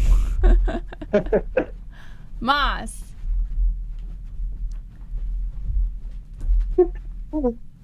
Oh man. Okay. Listen, I love Cruz too. He's an OG. He was one of the first champions that I knew about. Like I remember when he and Aldo came from the WC, but I'm gonna go with Cheeto. Yeah, I'm with you, man. I'm going Cheeto all the way. I think it's such a silly concept to even think about Cruz winning that fight. Because okay, right away, I mean Cruz. Okay, I love Cruz, but I don't think he's gonna. There's no chance that he can finish Cheeto. I mean, Cheeto's gone up against some really hard punchers. Went up against Aldo. Went up against John Lineker. I mean, John Lineker couldn't even get this guy out of here.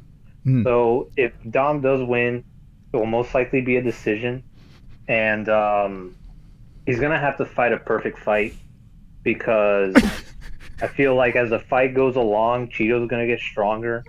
He's gonna be trying to cut Dom off. Leg kicks are gonna be there, high kicks are gonna be there for Cheeto to intercept Dom. He's gonna try to do things to slow Dom's movement down. You saw the movement. I showed the movement. I don't know. I mean, I showed exactly what Dom does. I was pretty much. It was like he was in a studio, right, Jess? Yeah. Like he was really Oh, here. sorry, I did. Oh, sorry, I'm not. Sorry, I'm completely on my phone right now, so I didn't see the video. Boy, you'll be dazzled when you watch the replay. You missed out on a once in a lifetime experience. Yeah, you'll be dazzled. Dominic right. Cruz's movement, I think, is like TJ Dillashaw basically ripped it off. Like TJ was like, "Oh, I want to do that too." His movement works, and Dominic Cruz, don't sleep on Dom. Oh, I'm not gonna sleep on Dom for sure. Like if Dom wins, I wouldn't be surprised. But I mean, I'm gonna change my mind. I might change my mind in the lead up to the fight, but I don't know. I'll go with Cheeto for. Sorry, when you watch the replay, you'll understand. I was just thinking about if you were doing that, Moss, and you just took the wrong step and fell flat on your face. How funny that would be. It's all right. I already dug my grave by just doing that. You gonna clip that? I think I have a good. Yeah. I think I have a good idea. I mean, I've seen Dom for a while, so I have a good. It's gonna be a fun rewatch. Okay. But sorry. Well, just one more thing. So then Aldo versus Merab. That's a good fight. Yes. I mean, of course, I'm gonna go with Aldo. I'm going Aldo as well. Fuck Merab. Whoa. Hold on a second here. I might be. Listen, I love Aldo, man. I really do love Aldo. But here we go. The machine in Merab. Are you saying Aldo's old, Moss? I mean, he got rocked. Who was it? The Aldold. Oh God, it's such a good fight. That fight is so fun. We know where you're going, Moss. I might go with the machine. I mean, that guy. He laid in bed with Kendall, Jesse, and many hours of romance. That he has cardio for days. Merab is a machine, and I feel like that bedroom cardio of Merab could be a massive problem for Jose Aldo. Well, listen. What I'm going to say is this: if this was a 5-round fight, I would be a lot more concerned. Yeah, for Aldo for sure. But it is a 3-round fight. Okay. And stylistically, you look at Merab. Merab has never gone up against someone like Jose Aldo that has, one of the greatest, probably the greatest takedown defense in MMA history. He doesn't have 100% takedown defense or even 95%, but Aldo's gone up against powerful, strong wrestlers in their primes. Frankie Edgar in his prime, Chad Mendez in his prime, Mike Brown, Uriah Faber, all of these strong, powerful wrestlers that he's been able to defend takedowns against. Mm-hmm. And this is going to be a first for Merab. He's going to be going up against Aldo, who has tremendous takedown defense. And it's going to be interesting to see what happens. Can Merab take down Aldo? And, if he can, like, what else is he going to be able to go to? Because on the feet, the leg kicks, if Aldo does go to the leg kicks, those are going to be available. I think Marlon landed a few good leg kicks in their last fight. And also the power of Aldo. I mean, at 135, Aldo, it looks like he's become a lot more accustomed at the weight class, because we see what he did against Rob Font, against Pedro, landed some good jabs, some powerful right straights, and also the body shots. I think the body shots are going to be key to slowing down Rob. And in a 3-round fight, I think he's going to do just enough to get the decision. Okay. All right. You made some good points there. All right. Have a good night, all right? Yeah, you too. Good night. There he goes. I actually think Comic Unicorn is more entertaining to listen to than Kevin. Sorry, Kevin. Yeah. I mean, listen. He's very like, he has more like charisma. I don't know about that. There's not much charisma going on there, but he's a nice guy. Charisma? But the guy was like a robot on the phone. What are you talking? No, I'm saying like being able to just like socialize. But nice him guy, a little nice better. guy, and he does his homework. So I do like that, and his assessment of the fights is very good. All right, let's take 2 calls over here. We got 2 in queue. Wait, didn't he call already? What the fuck is he doing? Oh, okay, he's making predictions. All right, we'll take 1 more over here. Let's see what we got. Oh, it's Dr. C. Dr. Manny C. in the building. The doctor's here. What's going on? This is Dr. C. How you doing, Manny? How's it going? I'm doing well. Okay, good. And I disagree with Kevin. Tony Kelley is not an unknown. He was on the MTV show Caged. You remember that? Oh shit. I do remember that show. Yeah, he was on that? Yeah, he was one of the guys that won the show, him and Danger. Were the 2 finalists. No shit. Why do I not remember that? That's wild. So I'll tell you a story. So Tony Kelley ends up getting into some argument with some lady at a club, and he gets kicked out of the gym with Tito. Really? So I message Tony Kelley and I tell him, hey, come up here to the north. We can, I know a gym that might take you in. And he goes, I sent him like information on the gym. He's like, are you Brazilian? Because if you are, no fucking way. No, actually, the video of the gym that I was telling him to come strictly talks about how they don't want people kicked out from other gyms. Really? It's affected. Yeah. So it was a bad sell. But he goes, hey man, thanks for looking out. He goes, I've got something in the works. So it turns out he ends up going to Rain over there with Mark Munoz. So I think Sonin's there. I think Schaub's there back in the day. So they're all training. But man, he's a pretty good fighter. I mean, in the show, he showed a lot of promise. I think Danger showed more promise. He ends up going. Danger ended up leaving Tito as well. He went to American Top Team, and is still there. I don't even think Tito has a gym. He trains over at RC. It's good to talk to you again. Hey, it's good talking to you, Kelly. I tell you what, I thought you were a filthy Brazilian, so I didn't take up your offer, but you're not one of those filthy, dirty, cheating Brazilians, correct? It's probably best that you didn't, because I don't think it will work out after this week. I don't like a lot of things in life, but one thing I really can't stand, you know what it is, Manny? I believe that might be Brazilians, It's right? a dirty, cheating Brazilian, Manny. A dirty, cheating, slime ball Brazilian, you know what I'm saying? And now I can't stand anyone that's named Adrian, you know what I'm talking about? What the fuck? I can't stand everyone named Adrian. Especially the ones that flip out middle fingers at poor white guys that fall down on the ground and are hurt and injured. I was hurt, Manny. I was fucking hurt. I was on the ground, and I was I'm sorry to hear that, Mr. Kelley. I like to corner Nazi wives, Manny. I don't know if you are aware of this. I heard something through the grapevine. Oh, yes. I like to corner only women that are formerly married to Nazis. That's just my thing, Manny. You know what I'm talking about? That's probably not a good look. Okay. Especially at these times, yeah. Just one more question, Manny. Is the offer still good? Because I have no gym to train with. No, the offer wasn't good then, and it's not good now. So anyway. Anyway, this on the real topic I was going to talk about. Yeah. Really quick. Hey, NFL players versus UFC fighters. Who would win? Just quickly. Ray Lewis or GSP in a fight. Who wins? Ray Lewis Ray Lewis, didn't he murder a bunch of people? So I'm gonna go with Ray. He's a murderer. Well, Ray, yeah, but he stabbed them. Well, does he get a knife or no? No knife. I mean, just a straight on the street fight. This is a straight street fight. Okay. Ray Lewis or GSP? I go GSP. GSP. Yeah. GSP in a fight? Yeah. How about James Harrison versus Habib? Wait, James Harrison. Why am I drawing a blank? Who's James Harrison? Linebackers, Steelers. Oh fuck. Dude, yeah, okay. Look up James Harrison. He's probably one of the scariest dudes in the NFL. Yeah, James Harrison. Why? I'm drawing a fucking blank. What, James Harrison? Google him. Let's see. Yeah, James Harrison. Look, Google him. Oh shit. Okay. All right. Yeah. Okay, I know exactly how. Let me put him on this. Or who is he fighting? Habib? Yeah. I got James Harrison. I got James Harrison. Yes. James. I mean, what the fuck? Yeah.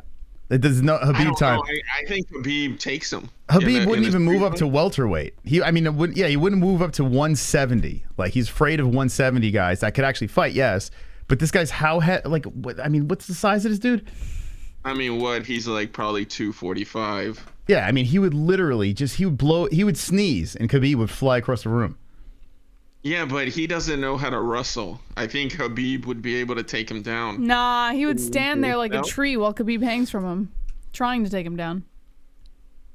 I don't know, man. I got to go with this guy. Final one. This was a fight that actually really almost happened. It was Brian Urlacher and Bas Rutten. Did that really almost happen? Yeah. Bas Rutten said it was at a charity event. He accidentally stepped on Urlacher's shoe, and he wanted to fight him. Are you serious? Yeah. He goes, "You want to go outside?" And Bas was like, "Yeah." And then finally, some dudes let him know who Bas was, and he came and apologized to him. Oh, that's funny, right? So who apologized? YouTube the interview. Brian. Urlacher apologized to Rutten. Because some guys told Brian who Rutten was. Yeah, they let him know that this guy, hey man, this guy's a world-class kickboxer. He's a former UFC champ. Yeah, because if you're a football player, man, like, you're a massive human being that you got a big ego. Yeah, you think you're on top of the world. Some schmuck bumps into you. Yeah, fuck off. Not anymore. You can't do that. You don't know who the hell you're bumping into. Urlacher may be one of the greatest athletes to ever play in the NFL, because look at the size of him. Yeah, he was a big boy. And he would run down wide receivers. I mean, the guy is the freak of freaks. Bas Rutten would smash his face in, though. Yeah. Yeah, Bas, I mean, Jesus. That guy's a loony, man. He's nuts, but he's hilarious. Do you believe Bas's stories? Because I think like 90% of them are made up. What stories? I mean, the guy he's so aloof, man. I used to watch him on that Axis show. I used to love it. What the hell was that Axis show called? That he was on AXS. There was an AXS network. I don't know if it's still around. And Bas had it was the MMA something. I can't remember the name of it. But he was hilarious, man. The guy was so off the wall on that show. Who knows? I mean, he's crazy enough. They probably are real, his stories. He's such a fucking wacko. They might be. And I'll let you guys go because but very last thing, most amazing thing you have ever seen in the UFC cage. Mine is still primetime WEC, that kick out of the Matrix. The most amazing thing. I tell you what, I know I'm going to get slack for this, but I think that one thing that really shocked the fuck out of us was that Joaquin Buckley knockout. I was just going to say the same thing, that the Kasangane fight. Because we've seen spinning elbows, we've seen like all these different things. I don't think I've seen anyone do what Buckley did before. Like that shocked the hell. Both legs were in the air. Like one leg was being held, and then they used the other leg to fucking knock out. Like, it was just nuts to see. So I would go with that. Awesome. Yeah, I think that's right up there. And I'll let you guys go. But have you seen that Anderson Silva knockout when he used his elbow? And I don't know if it was a spinning back fist or an elbow. From watching y'all's video, now I'm confused. But he knocks out Yushin Okami with an elbow. Shit. Why am I not remembering that? I remember it was like in Britain. It was like it wasn't in the UFC. Okay, I'm gonna look it up now. Yeah, y'all have to whenever you get a chance, and then hopefully we can come to a consensus as to whether it was a spinning back elbow or an elbow or. Oh, here it is. Because now I don't know. Reverse elbow, they call it. Anderson Silva's reverse elbow. Even this gets it right. Like, it's not a spinning back elbow. Like, what the fuck? What's wrong with people? Do you agree, JBH, that it's a reverse elbow or a spinning elbow? I don't know what the fuck it is. On Saturday, I was Or it could be a spinning elbow, too. That's fine. I'm fine with that. It's spinning back elbow, the back part. Like, what are we doing with that? Please don't get it mistaken. I wasn't saying one exists or the other. I know Moss was throwing that out there, but I was opening the idea that someone in the chat could be right. That's all. Like, I honestly don't know, nor do I give a fuck. I'll always call it a spinning elbow. But I was presenting the idea that someone could have been right, that knew something we may not have known. Oh, wait, that wasn't spinning. That was a reverse elbow. So he came slicing up with it. There was no spin involved in that. It was just a reverse elbow. In fact, I could show it real quick. A reverse elbow. This is where he fought Curtis Stout, too, if I'm not mistaken. We had Curtis Stout on the show. It was like one of the first guests we had on, and he lost to Anderson Silva, and I was so excited. Watch this, Jess. Watch. Bang. Dead. Oof. That's vicious. Hey, there was another highlight with, what was it? Oh, yeah. Oh, dude, that's brutal. Oh, I hadn't seen it in a couple years. Okay. With that, like, some Japanese fighter with that fought Anderson and just kicks his leg and wraps around his leg immediately into some kind of knee bar is one of the freakiest finishes ever. Yeah, there's some wild shit floating around the internet. It's crazy, man. Yeah, the legs wrap it around and stuff. I mean, it's so tough to watch. So tough to watch. Yeah, it was so weird because it started off kind of as a kick, and then all of a sudden he's in like some kind of knee bar, and Anderson had a tap. Didn't get a chance to do anything. The fight ended in, I think, like the first minute or two, if I don't recall. Someone in the chat. Yeah. All right. Have a good night, Manny. All right. Thanks for taking my call. All right. It's Manny C. Dr. C. Someone in the chat says reverse elbow caused spinning KO. It did. He spun after that. Well, that was fun. A big thank you to the donators tonight, especially John Montgomery, who went fucking nuts. Round of applause. If John Montgomery did not do that donation, we wouldn't have Jesse, and we wouldn't have Fancy Feet Mystic Moss. We wouldn't have had that. The Dominic Cruz. We would have never had that gem if it wasn't for John. Another round of applause. He saved the show, literally. Wonderful, wonderful. Thank you, John. Thank you to all our members out there, our patrons. Appreciate it. Everyone that smashed the like button, I appreciate your contribution to the stream. All sexy, wonderful, wonderful people, but time has expired, and Jesse gets the last word. Thank you guys so much for joining us. We will be live again on Wednesday night for TGIW at 9 or 10? 9 p.m. Eastern time, so make sure you're there. Hit the like button, hit subscribe, and hit the notification bell so you know exactly when we're live. Thank you so much to our sponsors, Head Rush, Sheath Underwear, MyBookie.ag, Undisputed Belts, and UFC and ESPN Plus. Promo code MMA-Holes, that's MMA-HOLES, for all of your discounts on all of your favorite products. Don't be an a-hole, be an MMA-Hole.